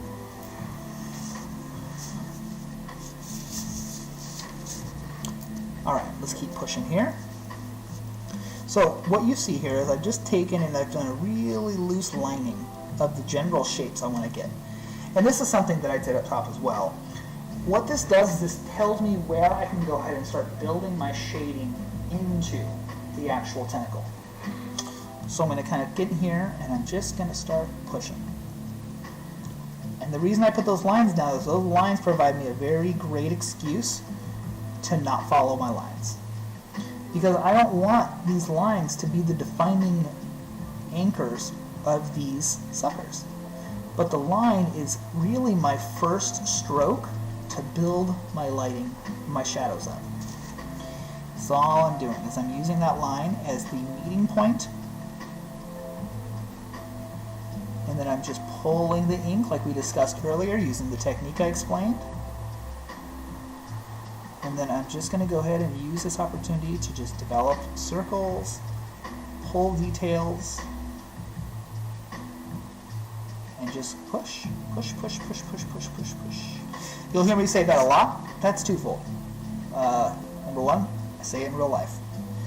I have a 2.5-year-old son, and my job is to be the biggest encouragement he has. To tell him that everything he does, even if he fails, is good. Because if I can build his confidence and convince him that he's capable of anything, then we'll let real life and his peers diminish that. But if he always knows that when he comes home, we can build him up, we did our job. Unfortunately, he is a little too cocky for his own good currently, but he's only 2.5, so yeah, we'll let that it'll work its course. That'll work itself out. And if it becomes a problem, we'll deal with that when we come to it.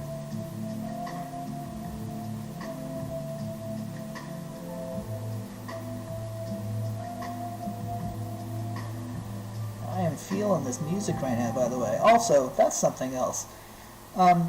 What environments for you guys are the environments you like to create in? I actually really love drawing in public. We're seeing that now, but my favorite place to draw used to be on the subway. That used to absolutely be my favorite place, or on the bus. I'd sit on TriMet. In fact, I met my wife on the Max here in Portland, Oregon. She was heading to work one day, and I was sitting there just sketching my sketch pad, and she was watching me, and I saw her, and she was kind of giving me like the hey, talk to me kind of look, which was cool. I had a girlfriend at the time, so I felt immediately awkward because I knew she was kind of, more flirty talking, and I was like, oh, nice to meet you, and I got off the train like 4 stops early because I felt super awkward. And then, long story short, we tracked each other down eventually, and I was not dating anybody at the time, neither was she, and we had the opportunity to explore that, and we've now been married for, 7 years. We've been together for almost 13 years, which is pretty cool. And yeah, art brought me my wife. Figured that one out, right? But it's, one of my favorite places to draw used to be in a coffee shop. And one of the things I would do is when I went to the coffee shop, I would always try to get a table that was not near the cash register, but near where people had to wait for their coffee. And the reason I did that wasn't because I wanted people to see what I was drawing. If you're drawing in public, people will go out of their way to see what you're drawing. If you're in the back of the room drawing in public, people will find a reason to walk by to see what you're drawing. It's just how it works. People are curious. But what I wanted to do was I wanted to be in a space where people had to stand there for a little bit of time, and it would usually mean that they would strike up conversations with me, and it was the coolest experience because for a lot of people, they're not around artists. They're not around people that create and tell stories through visual mediums. And so for a lot of people, there's this kind of cool, innate excitement because this is something that's a new experience to them, to talk to somebody who is creating in a way that is visually depicting a very clear story. We have kids that draw, we have a family member that doodles here and there, we all know somebody that does some kind of art. But a lot of people don't have access to somebody who actually has invested a lot of time and effort into developing their skill set. And what I mean by that is, when you see an artist who is an artist or is at least committed to their craft when they're rocking a sketchbook everywhere they go. They have a way of expressing their visual storytelling through some way, some manner. That could be through writing, it could be through dance. In the case of my wife, it's through her hairstyling. Everybody knows somebody creative. Not everybody knows somebody who wears that creativeness on their sleeve and espouses and participates in the life of being a creative. Does that make sense? Is that a reasonable definition between the two? I'm of the belief that when people are confronted with somebody that's a storyteller, I think this goes back to the very beginnings of humanity. One of the things you'll learn about me, if you come back and repeat and be present in my stream, one of my real dream jobs as a young person was to be a social anthropologist. What that is that somebody who studies society through history and looks at current society to define how we got here. I've always been fascinated with the why and the how of people engaging.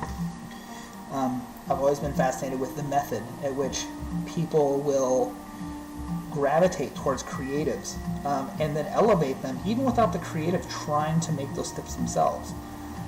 In fact, most people, most great artists in the past were somebody who was discovered, right? They weren't necessarily on the street peddling their wares.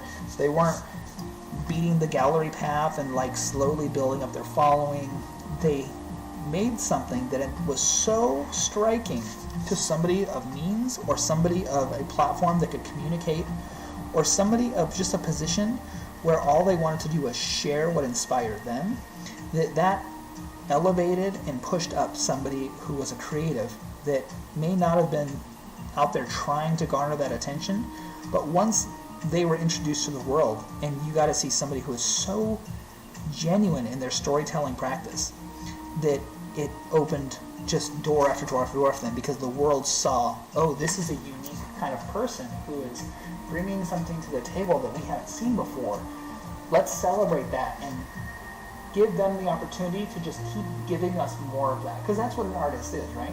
An artist is somebody that society has looked at, people have looked at and said, you're providing something that's so unique in our point in life, in our world, that we want to provide the opportunity for you to keep doing that instead of having to go get a job like the rest of us.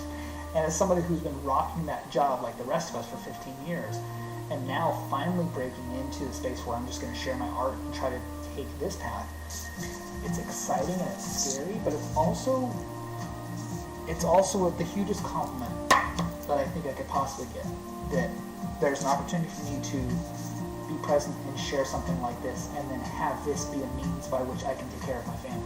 Because at the end of the day, I'm a dad and a husband, and that's the most important thing in the world to me.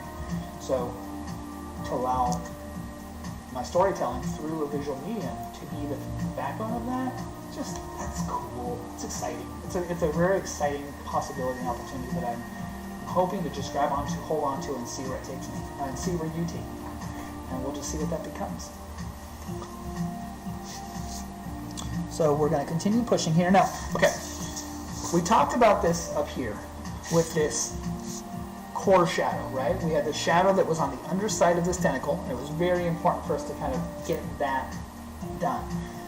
But actually, I'm actually really interested in not doing so much that down here, but we also have this really defined beard. So I'm going to do something a little different. I'm going to allow this part that goes into the beard to stay super light.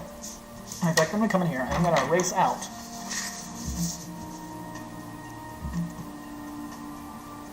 some of this that we've already laid down.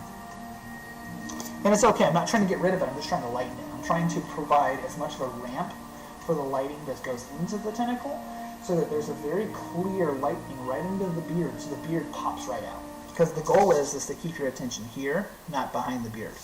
So I'm going to go ahead and just get a little tighter eraser. And let's just, when you're erasing, here's a big tip. If you're erasing, go in small circles. Don't do long straight lines, because all you're doing is you're pressing the eraser bits down into the paper and probably damaging your paper. So we're going to take this, and we can even erase right over that bit, because remember, we didn't actually press that ink into the paper. The ink's just resting right on top. You're not going to erase it, but you're going to start lifting that ink off. And actually, when you're doing this, be careful. You need to clean your eraser, because before you know it, you'll have the ink oil in your eraser and you might smudge it right back into the paper. So be very cognizant of when you start working that ink out. Okay. And now I'm going to go ahead and just, let's see. How about we just go ahead and add a little more depth, there we go, to that guy. This is what I'm talking about when there are opportunities. Nothing's gone wrong here, but there's an opportunity to increase the roundness of this beard and offer a little more of a strong shadow in there. And if we can do that, it's such a cleaner read for that beard against that tentacle. All right. So now we're going to go ahead and let's just pull. Now, I'm not going to worry too much about trying to make a strong shadow fall off into that space, but really I'm going to stop painting my shadows right about here, and I'm going to do it kind of like a curve that kind of mimics the beard, because I want to reinforce the shape of the beard. So if I maintain that all of my lines kind of follow that circumference, that shape, that beard shape is really going to start popping out. It's about our eyes seeing something that reinforces the stronger shape. The stronger shape stands out. I mean, it's a horrible comparison to make, but it's like going to the party with your not so attractive friend, right? By comparison, the more attractive friend looks better. It's horrible to say it like that, but that's kind of the idea behind it. That's what contouring is. The contouring with makeup on the face. When you put makeup on the face and you contour, it's not like you're not putting makeup on the whole part of your face. It's just that you're laying in depth that then as you blend it, that depth creates a visual darkening in those areas to enhance what's already there, which is the cheekbones and the shape around the mouth, things like that. And so we're just going to push.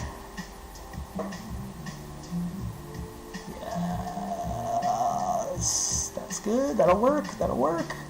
Okay, I'm going to go ahead and pull just a little bit here. Just, again, we are trying to mimic the roundness of that beard.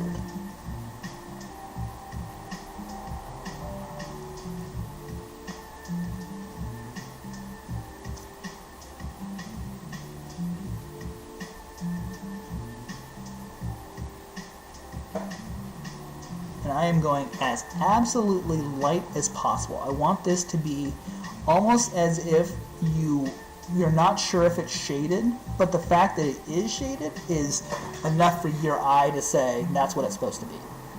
If that makes sense? I hope that makes sense. And so we're just pushing.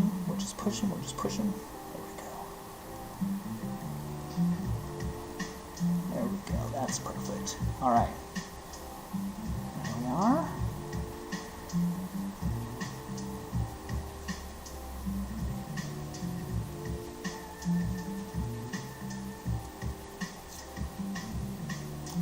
Do one more small layer of shading just around this shape, because I do have a shape that I couldn't erase out. And so by just doing a little bit of shading around it and just keeping it super light, I am still maintaining that goal I had of highlighting only the tension on the beard. But now I've given that little bit of a line some diffusion and kind of remove some of its importance a little bit, hopefully. All right, there we go. So now we can go ahead and work this last section in between here, and then once we're through there, we're going to move down to the arms.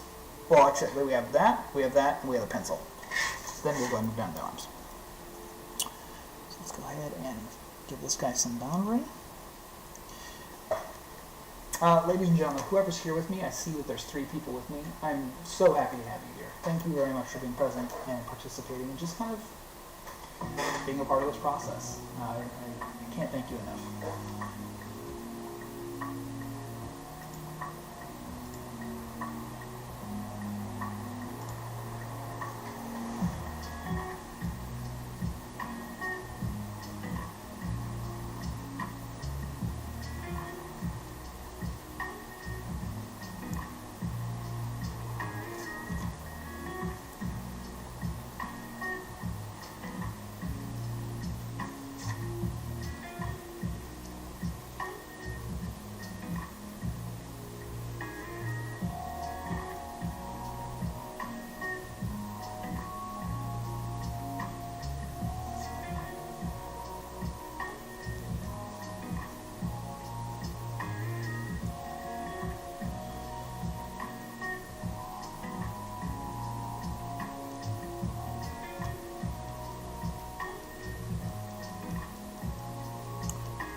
Go. I'm going to go ahead and just keep pushing.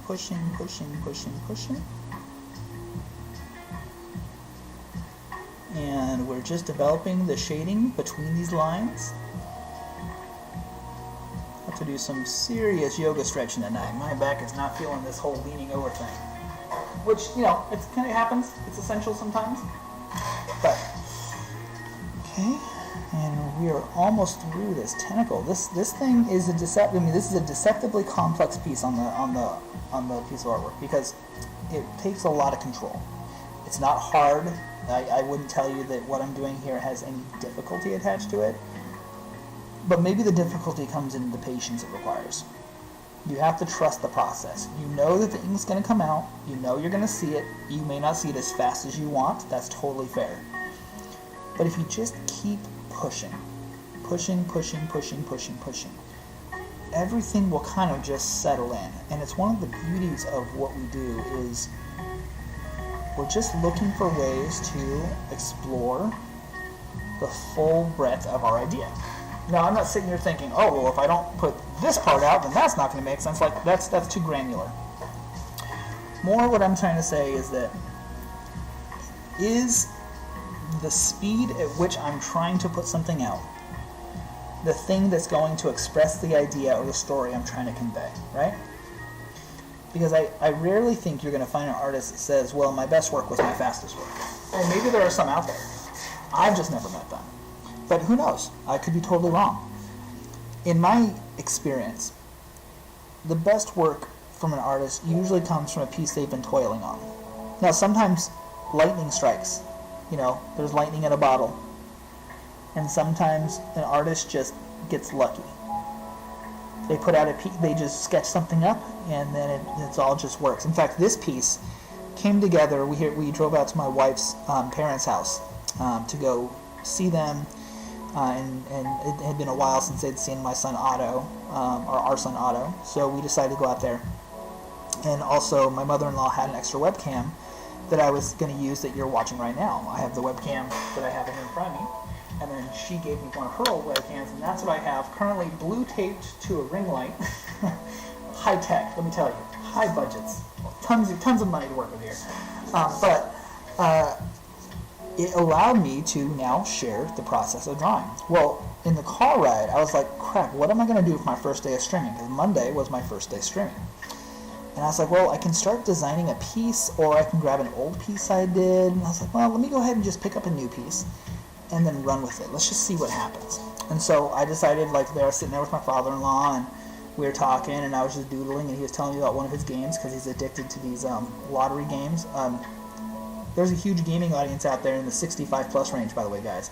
You may not realize it, but they actually make a massive gamer audience, because they all play slots on their iPads, and poker and blackjack, and Sudoku and shit like that. It's actually one of the largest gaming populations right now in the world, because now they can do these things on their iPads that they used to have to go to the casino for. So there you go. And I was just doodling, and I was talking to him, and my son was running around, and I started drawing a hand, and then before I knew it, the hand was grasping a neck, and before I knew it, I was at the end of the neck, and then I was like, well, I don't want one hand, because I don't want to seem like I'm choking myself out. So then I started thinking about okay, well, what's going on here? What's going to happen? And then I started thinking about why the hands would be grabbing me. And I was like, oh, well, this can be my student loans. This can be my credit card debt. This right here, well, that's certainly me being unemployed and waiting for unemployment to come through. And then it started making sense that I have all these different responsibilities as a dad, and as an adult, and as a person, that I'm constantly, unwillingly trying to break out of and just make it through. It feels like you're just constantly have a hand holding onto you and pulling you in and constraining you. And the one bit of creativity that I have, this little arm peeking out, that's the way I usually represent my personal creativity, my ideas. And my artwork, that just will not let me go. I'm always drawn back to the pencil. Even when I stop drawing for a while, I'm always drawn back to doodling and creating.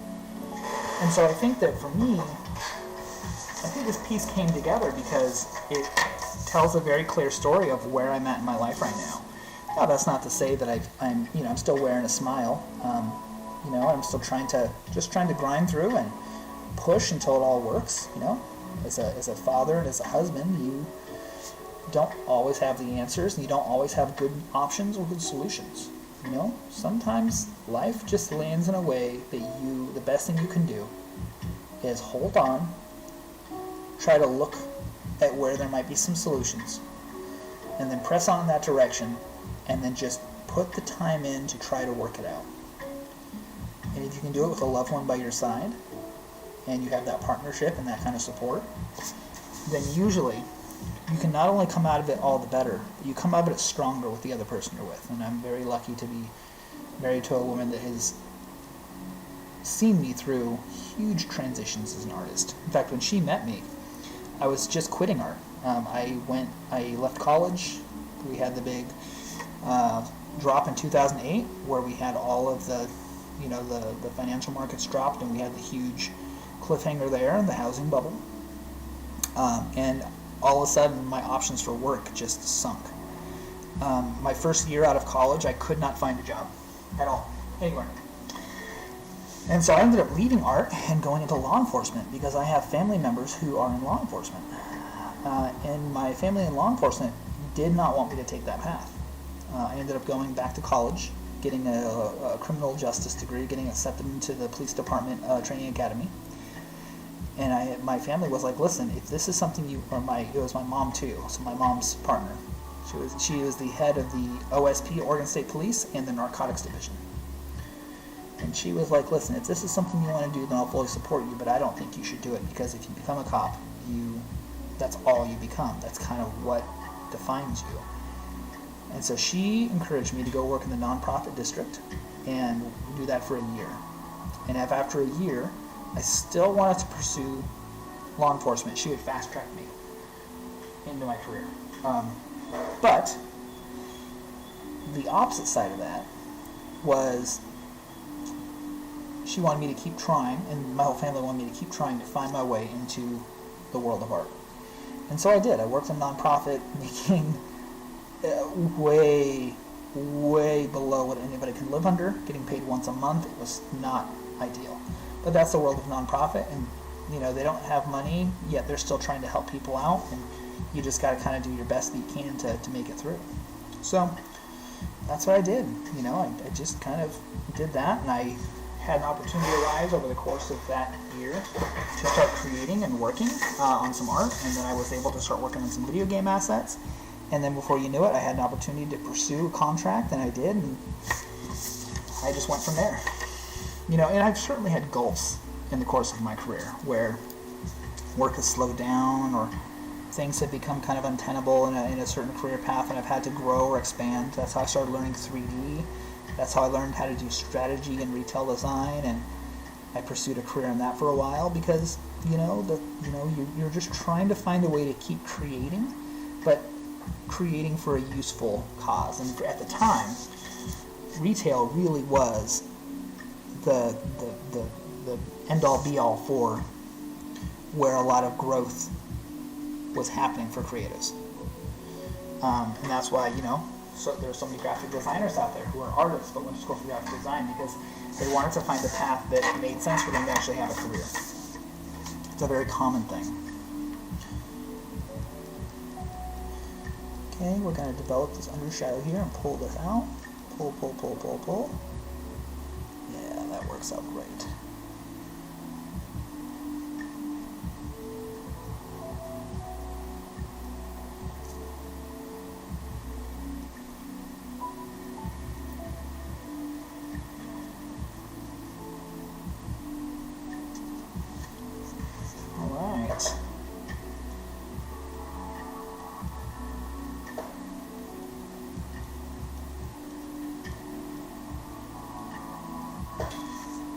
All we're doing now is we're just offering little bits, little moments where there is just the slightest indication of a deeper line.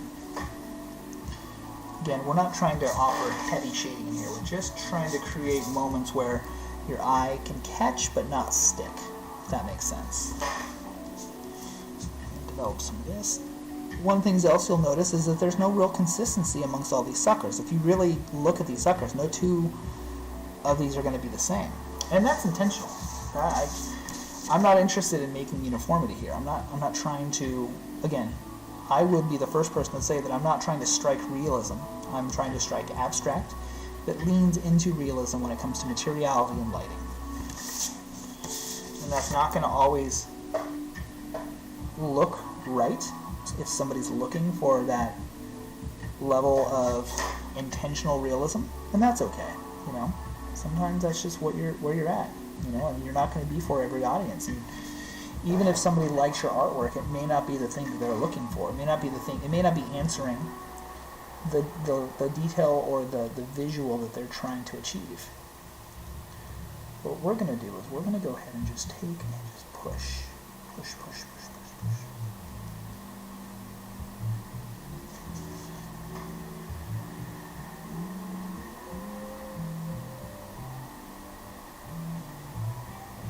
All right, guys. I think we are like 85% here on this part of the body, on this part of the piece. Need to kind of figure out a way to deal with some of these, just to get a little more of a core shadow in without going dark. Does that make sense? Like, it's kind of like the whole, if in a zombie apocalypse, you don't have to be the fastest person to survive. You just got to be faster than the person next to you. In this case, we are just saying that you don't need to be a super dark point on the piece, but you just need to be darker than the contrasting piece next to you, and then your eye will accept that is simply a decline, that's simply a cove, that's simply an area that has some depth to it. And again, we're storytellers, we're just trying to tell a story here.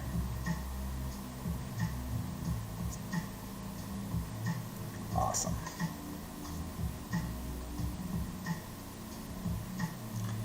I am not mad at how this is all working out. For those who are watching, where does your comfort level come with sharing something you create, whether it's art, whether it's cooking, whether it's clothing, whether it's writing, songs, is it pet rocks? Like, what is it that you create? And then, what is it that your comfort level is with sharing that? And not necessarily just sharing it with family, which is very important, by the way. One of the greatest things an artist can do is bounce their artwork off their family. Because initially, family's like, it's so wonderful, but then family will let that veneer down eventually. And then they'll be like, well, doesn't this look kind of like the other one, and you kind of hated that? And family have kind of an unfiltered view if you allow them to be honest with you. That's a kind of a big trick there. You kind of have to allow your family, because your family will, if you have an ego that your family needs to stroke, your family will definitely accommodate that and not give you an honest look sometimes. But the problem with that is that you're only hurting yourself if all you're looking for is compliments from your family. Vice versa, this goes back to being gracious. If somebody pays you a compliment, just accept it. Just take it. Somebody is saying, hey, I really appreciate your work. Hey, this is so good. Oh, I love this. You know what? Saying thank you is okay. It says nothing bad about you as a person. It says nothing bad about you as an artist. It's a validation to the effort and the time you put in, which to me is just so important as an artist, because we're writing stories and we're creating stories. You create an OC character not because you just made it because you want somebody to like it. You're making it because it's inspiring to you. It's a means by which you can communicate your story. At the end of the day, whether we realize it or not, as an artist, you are a storyteller. You're conveying a series of ideas over the course of your work.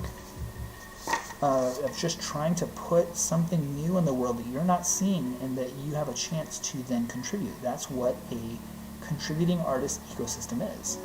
It is about bringing your ideas in your way to the world that has never seen your ideas in your way. That's the other thing. As an artist, you're the only one that can make what you can make. Think about that. Just take that for a second. Nobody in the world can draw like you. Yes, somebody can go and replicate what you do. But that's not what we're talking about here. We're talking about, is there anybody else in the world who can tell the story that you want to tell in the way that you are telling it? Well, maybe if you write it all down, demonstrate the technique, and then give it to a skilled enough artisan who can replicate the technique, then okay, yeah, maybe that might fit that bill. But in my opinion, it's still not you. You're the X factor. You're the part of that just matters the most. And so understanding that and accepting that, to me, has always been one of the greatest things that you can do for yourself as an artist. Allowing yourself the grace to be okay with where you're at and what you can produce. Alright, we're just going to go ahead and we don't have to do any extra technical work on this guy. We're not going to do any suckers. We're just going to go ahead and pull shading in. And in this case, you're going to see me go with a little bit of a longer stroke. And the reason I'm doing that is because I'm trying to make it to where it's not too jarring against the arm, which is all going to have longer strokes of ink. I'm allowing the light that sits next to the dark body here to stay light. I want that to be a very clear highlight. I also want to make sure that I drag some of this shade down from under the beard because we don't have the same problem we had before. The beard done here is very well defined, and there's a very strong line on it. All we're doing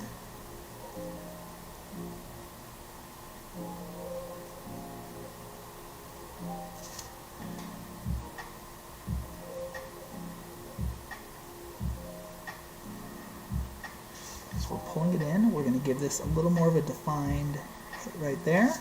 We're going to go ahead and we're going to give a very defined hit on the edge of this guy and just carry this down into the hand. You know, one thing that I think is also I want to make sure, you know, you'll see people go and spend tons of money on art supplies, tons of money on microns, and tons of money on Copics, and tons of money on Prismas, and, you know, let me correct that, I love Copic markers, micron pens, Prismacolor cards. I love them, but I don't need them, and there's a big difference there. I fully expect that on this channel you will see me use every single one of the art materials I just explained to you. But those are because I would like to use those as devices to express my ideas. Those aren't things that are actually going to improve my quality as an artist. They aren't things that are needed to tell my stories. And I think that's one thing that I think a lot of young artists fall into. I mean, and it's okay, right? You're into art, your family's like, hey, we wanted to get you some art supplies so you could execute this, and they get you some really cool markers or something. That's awesome. That's great. But not falling into the trap where you feel that you're obligated to have those materials is the most important thing. It's so vital. Because you're impressionable. As a young artist, you're super impressionable. You're influenced by the guidance and the direction of the people that you see succeed. And in fact, in the old days, most artists made their own tools. You know, that was a very common thing. Okay, something you'll notice here. The alignment on this pencil is the alignment's all messed up on the pencil. So we're going to go ahead and we're going to readjust that. So let's think about this is so off. I mean, look at that. It's like half of the pencil's off. So that's okay. We're going to go ahead and bring this guy in. That goes in line there. Always keep a ruler close by. It's very handy. Very handy. For just such an occasion.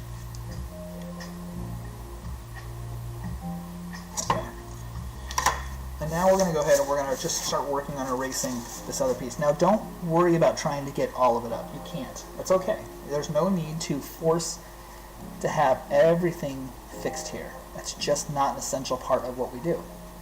All we're trying to do is lift enough up so that when we lay down our inks, that falls into the background. You don't even think about it. Okay, we're going to reinforce the lines we just did. We just made these lines. These are obviously going to flare out because we've got that flare kind of bottom to the eraser. But now this pencil is properly aligned to its more inked up version up top. Let's go ahead and let's put our eraser on. Yep, that's working. One of the things I like to do is just make yourself a circle. Make yourself a circle.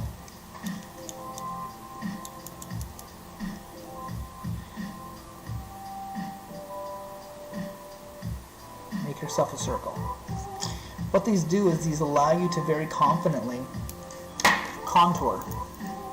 So we're going to go ahead and we're just going to go right in the pen. Why not?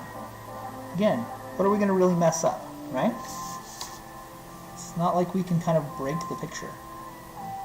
I like to show erasers that are, for the most part, unblemished. Not because I care about that so much, but it's just, I don't know, I like the aesthetic of it. We're going to go ahead and just do something like this. We're going to keep it really light with those markers, those marks. We don't need to lay in hard pen right now. We know that there are going to be different ways to convey details on that pencil, and if that's necessary, we will, but I don't think it's really necessary right now. So let's go ahead and pull the line down. And pull the line down.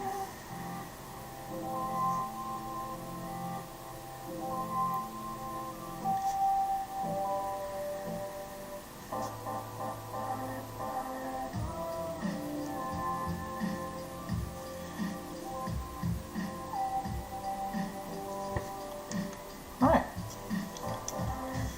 now I'm going to go ahead and I'm going to give a strong contour on the outside of that pencil.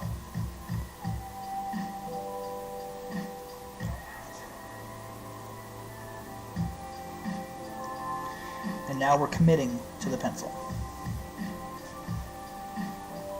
Again, there's just no right or wrong way to draw a pencil with a happy face on it. I don't care how much you think that you're supposed to draw in a very specific way or you've done it before, I promise you that is not the right way. It's impossible to define it like that. But what you have to ask yourself is, are you happy with the way it's coming out? Because if you can say yes, and you can feel resolved in that, then that's where you can really start jumping forward and being creative. So I'm going to come through and I'm going to start lifting out as much detail out of this pencil as I can, because I want the pencil to be bright. And having that kind of darker pencil, the green and red pencil in there, only serves to kind of distract away from the visual we're going for. I'm also doing something here where I laid down that pen, but I laid it down and I pushed it into the paper. If I had done the part where I just lightly left the ink on top, this erasing would smear that all over the place, and I'm really trying to avoid that. Alright, so now let's go ahead and start shading this. Now there's a couple things going on here. We know that a pencil is effectively like a hexagon or a decagon, I'm not sure what the shape is. And so what I'm going to do is I'm going to go ahead and I'm just going to embrace that and just fully shade in this lower corner here. Long strokes, keeping it very light. There's no reason to press hard. I gain nothing by making this defined. And the reason I'm trying to keep this so consistent is because the sides of the pencil are flattened, and those flattened corners that go around the pencil. So if you push too hard or you create a ramp or a shade, it's going to make it look like it's rounded, which is not the end of the world, but it's not conveying the shape you're trying to get across. And that's what we're playing with shadows and highlights. That's all we're doing. And we're doing it in a very soft and intentional manner. Now, although the pencil is flat, so I want to make sure it is as consistent as possible, the eraser is not. And so the eraser is going to be a little more of the method we've been using below, but we're going to take it and we're just going to push and create this knurling pattern. I know this might be a little hard to see on your screen, so I apologize about that. I know that my setup isn't the best. You know, I just started and I'm going to slowly build up. One of my first purchases as I go through and develop my stream is I'm going to get a better camera for this specifically, and I'm going to get a better light setup so that you get the best possible visualization of what's happening. It's just unfortunate that costs money. I'm currently unemployed and I'm just trying to work with what I got, and we'll just build up from there.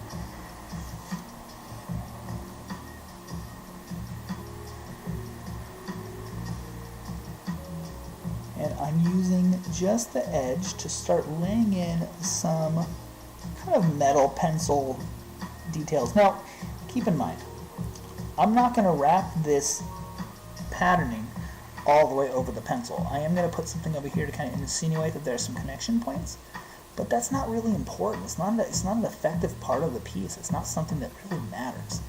I'm just trying to communicate that there is some kind of ridging on that pencil metal, which I think we've just done. We're going to go ahead and get just the slightest little bit of a hard line on the edge. I'm going to go ahead and bring that shading that we had down here. Now as I get to the tip of the face, I'm going to go ahead and just let it go fully light, because I don't think we need to necessarily carry that hard detail all the way down. We're just conveying that this is a happy little pencil about to be stabbed in my eye, right? We will have a darker shade, a shadow around where the tentacle connects here. So we're going to allow the ink to build up slowly but surely. There's no reason for us to force this. There's no reason for us to rush this. We're just building shadow.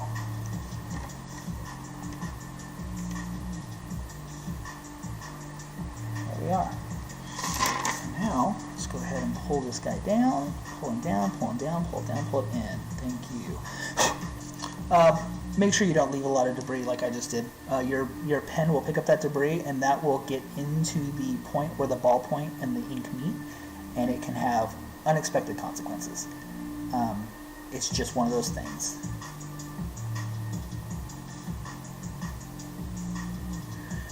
Okay, and we're just going to do a little bit of a shading down here, and honestly, I think we're done with him. Let's go ahead and give him a little bit of detailing around the face just so it stands out.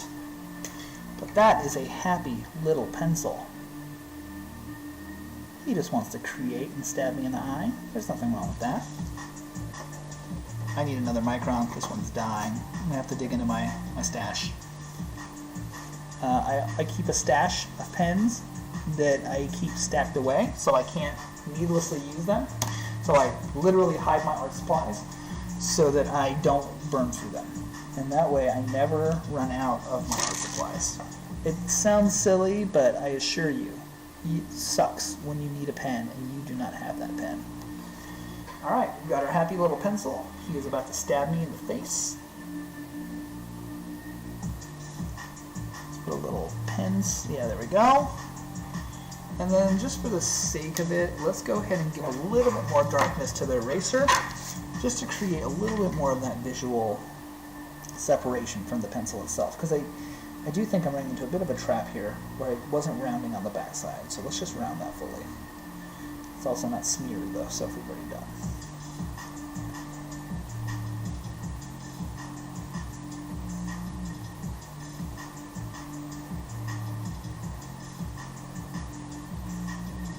Go. And last but not least, this is the most important step when we're working on something like this where it's kind of out on its own. Let's go through.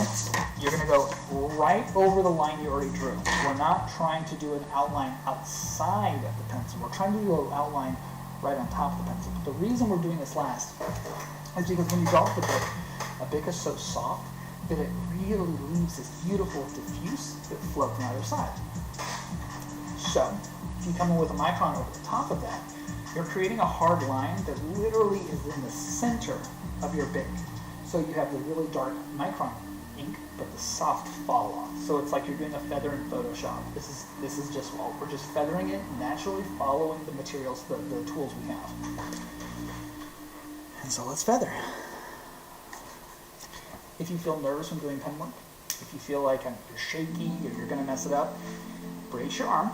So, pro tips. Sit up. If you need to get a drink of water, get a drink of water. If you need to found some way to give more room on how you approach this. As far as if you have solves that you already use. This is where I'm going to reference like shooting a gun. If you've ever gone to a shooting range or shot a firearm, relax. And when you breathe out, you relax. So when I'm doing the line, I take a few breaths, yoga breathing.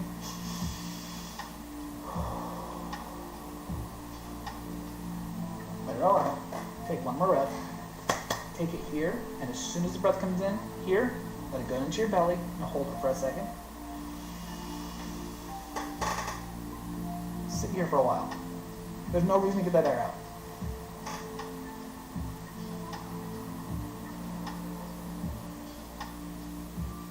Simply through the process of breathing out, your body relaxes. It's how we work. And if you're in a relaxed state and you start pulling lines, they'll always be better. I assure you. So, let's do this.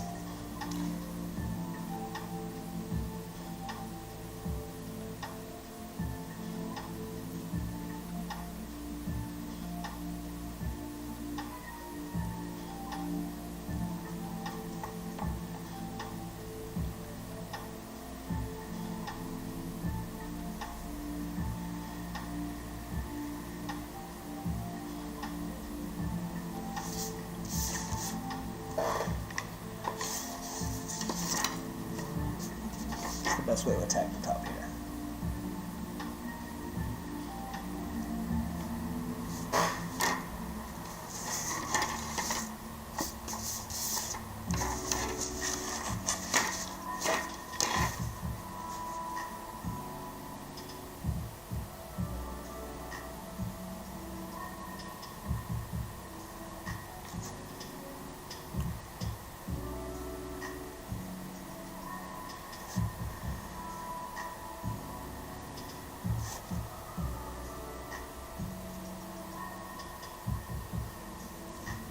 Alright.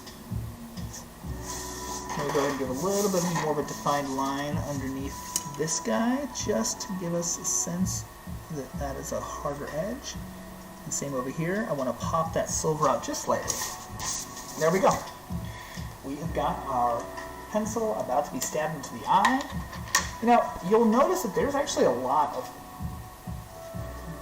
extra stuff around these details, right? You're going to see dirt and grime and extra lines and everything kind of around the inking. And I, in the past, would take the time and go and erase all that and clean all that up. But man, I don't want to anymore. I don't like that anymore. It doesn't feel right to me. I actually want to show my work. I want you to see how I got here. And so I'm just going to leave it.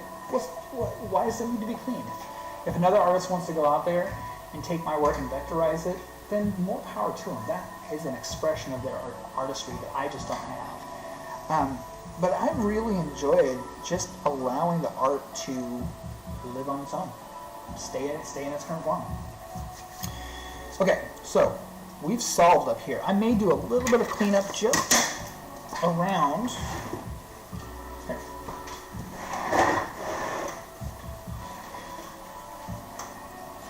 I'm going to do a little bit of cleanup just around these areas so it doesn't mess up the read of the art. And I mean, that's a very different thing than what I was just talking about. I don't feel compelled to go and clean all the white area with a eraser versus just I'm cleaning something so that it reads a little cleaner. Because I'll do that on areas like this on this nose where I want this to kind of brighten up a little bit. You'll often see me come with an eraser and just start lifting any kind of extra detail out that's not going to help reinforce the shapes that I have on the face. Because I do want the face to be a lot brighter. And it's okay that it has darker shadows. It's just that I need to make sure that the areas where I've allowed highlights to occur can pop. A Micron brush pen. I have ruined so many pieces of artwork with this pen. Just staying that up front. Because you can't control it. And in the past I've really tried to force that control, and it's just not a good pathway to success. It's just not there. What I'm going to do, however, is I'm going to come in here and I'm just going to play a little bit. Okay, I'm going to put this here so I don't put my sweaty hands on a piece of artwork. I'm going to go here. I'm just going to pull in and just trying to give a little bit of darker hits all along the bottom of the eyebrow. The reason for this is because I feel like the eyebrows are kind of floating on the face. They're not maintaining that they are a very important piece that's going on here. And by doing this, I'm creating essentially what are called core shadows. And core shadows are like the essential shadows in everything that happens on, you know, when we're dealing with lighting. Whether we're talking about 3D, we're talking about real life, for effects for makeup or hair. We're talking about, I mean, just everybody knows that shadows dictate the way light works on something. So that worked perfectly. So what I did was by putting that underline in there, it's really popping up the lightness of it. And now I can easily come in here and just continue those strokes with the Bic. So I'm going to come in here. You can't really see what's going on, and that's fine. But I'm just going to pull, and pull more of this contrast up. And it really will ground those eyes in and make them just feel a little bit more, not bushy per se, but a little bit more grounded, a little more connected to the surface below. And then I'm just going to allow my pen to carry this down like that. That's much better.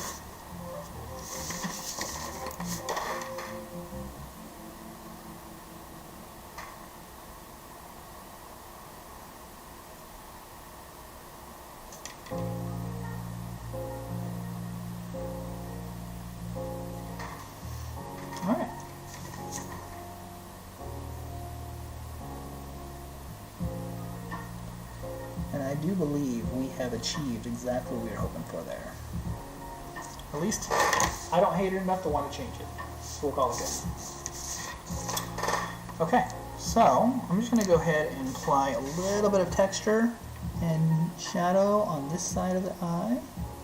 Again, I'm not pressing down. This is we're going back to our pen painting. I'm simply laying in the fundamental ink painting, and then once that's in, we're going to flip the paper and we're going to just go ahead and drag this up.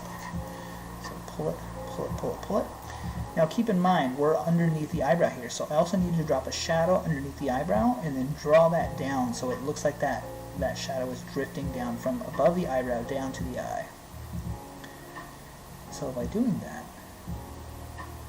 we will really ground this left eye, or the right eye, excuse me. So we're going to go ahead and just develop this. Now I'm going to go ahead and actually just do some nulling and just null in.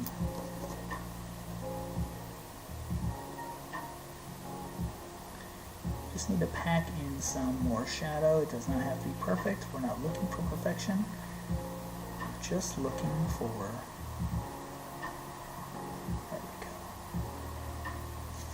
There we go. Because the eyebrows sit out in front of the eyes, there's no reason for us to not utilize the opportunity that we have available to us to pull in some very rounded, interesting shadows. Because the eyeball is actually round, and the skin on the eyeball is round as well, because it is following the contours of the eye.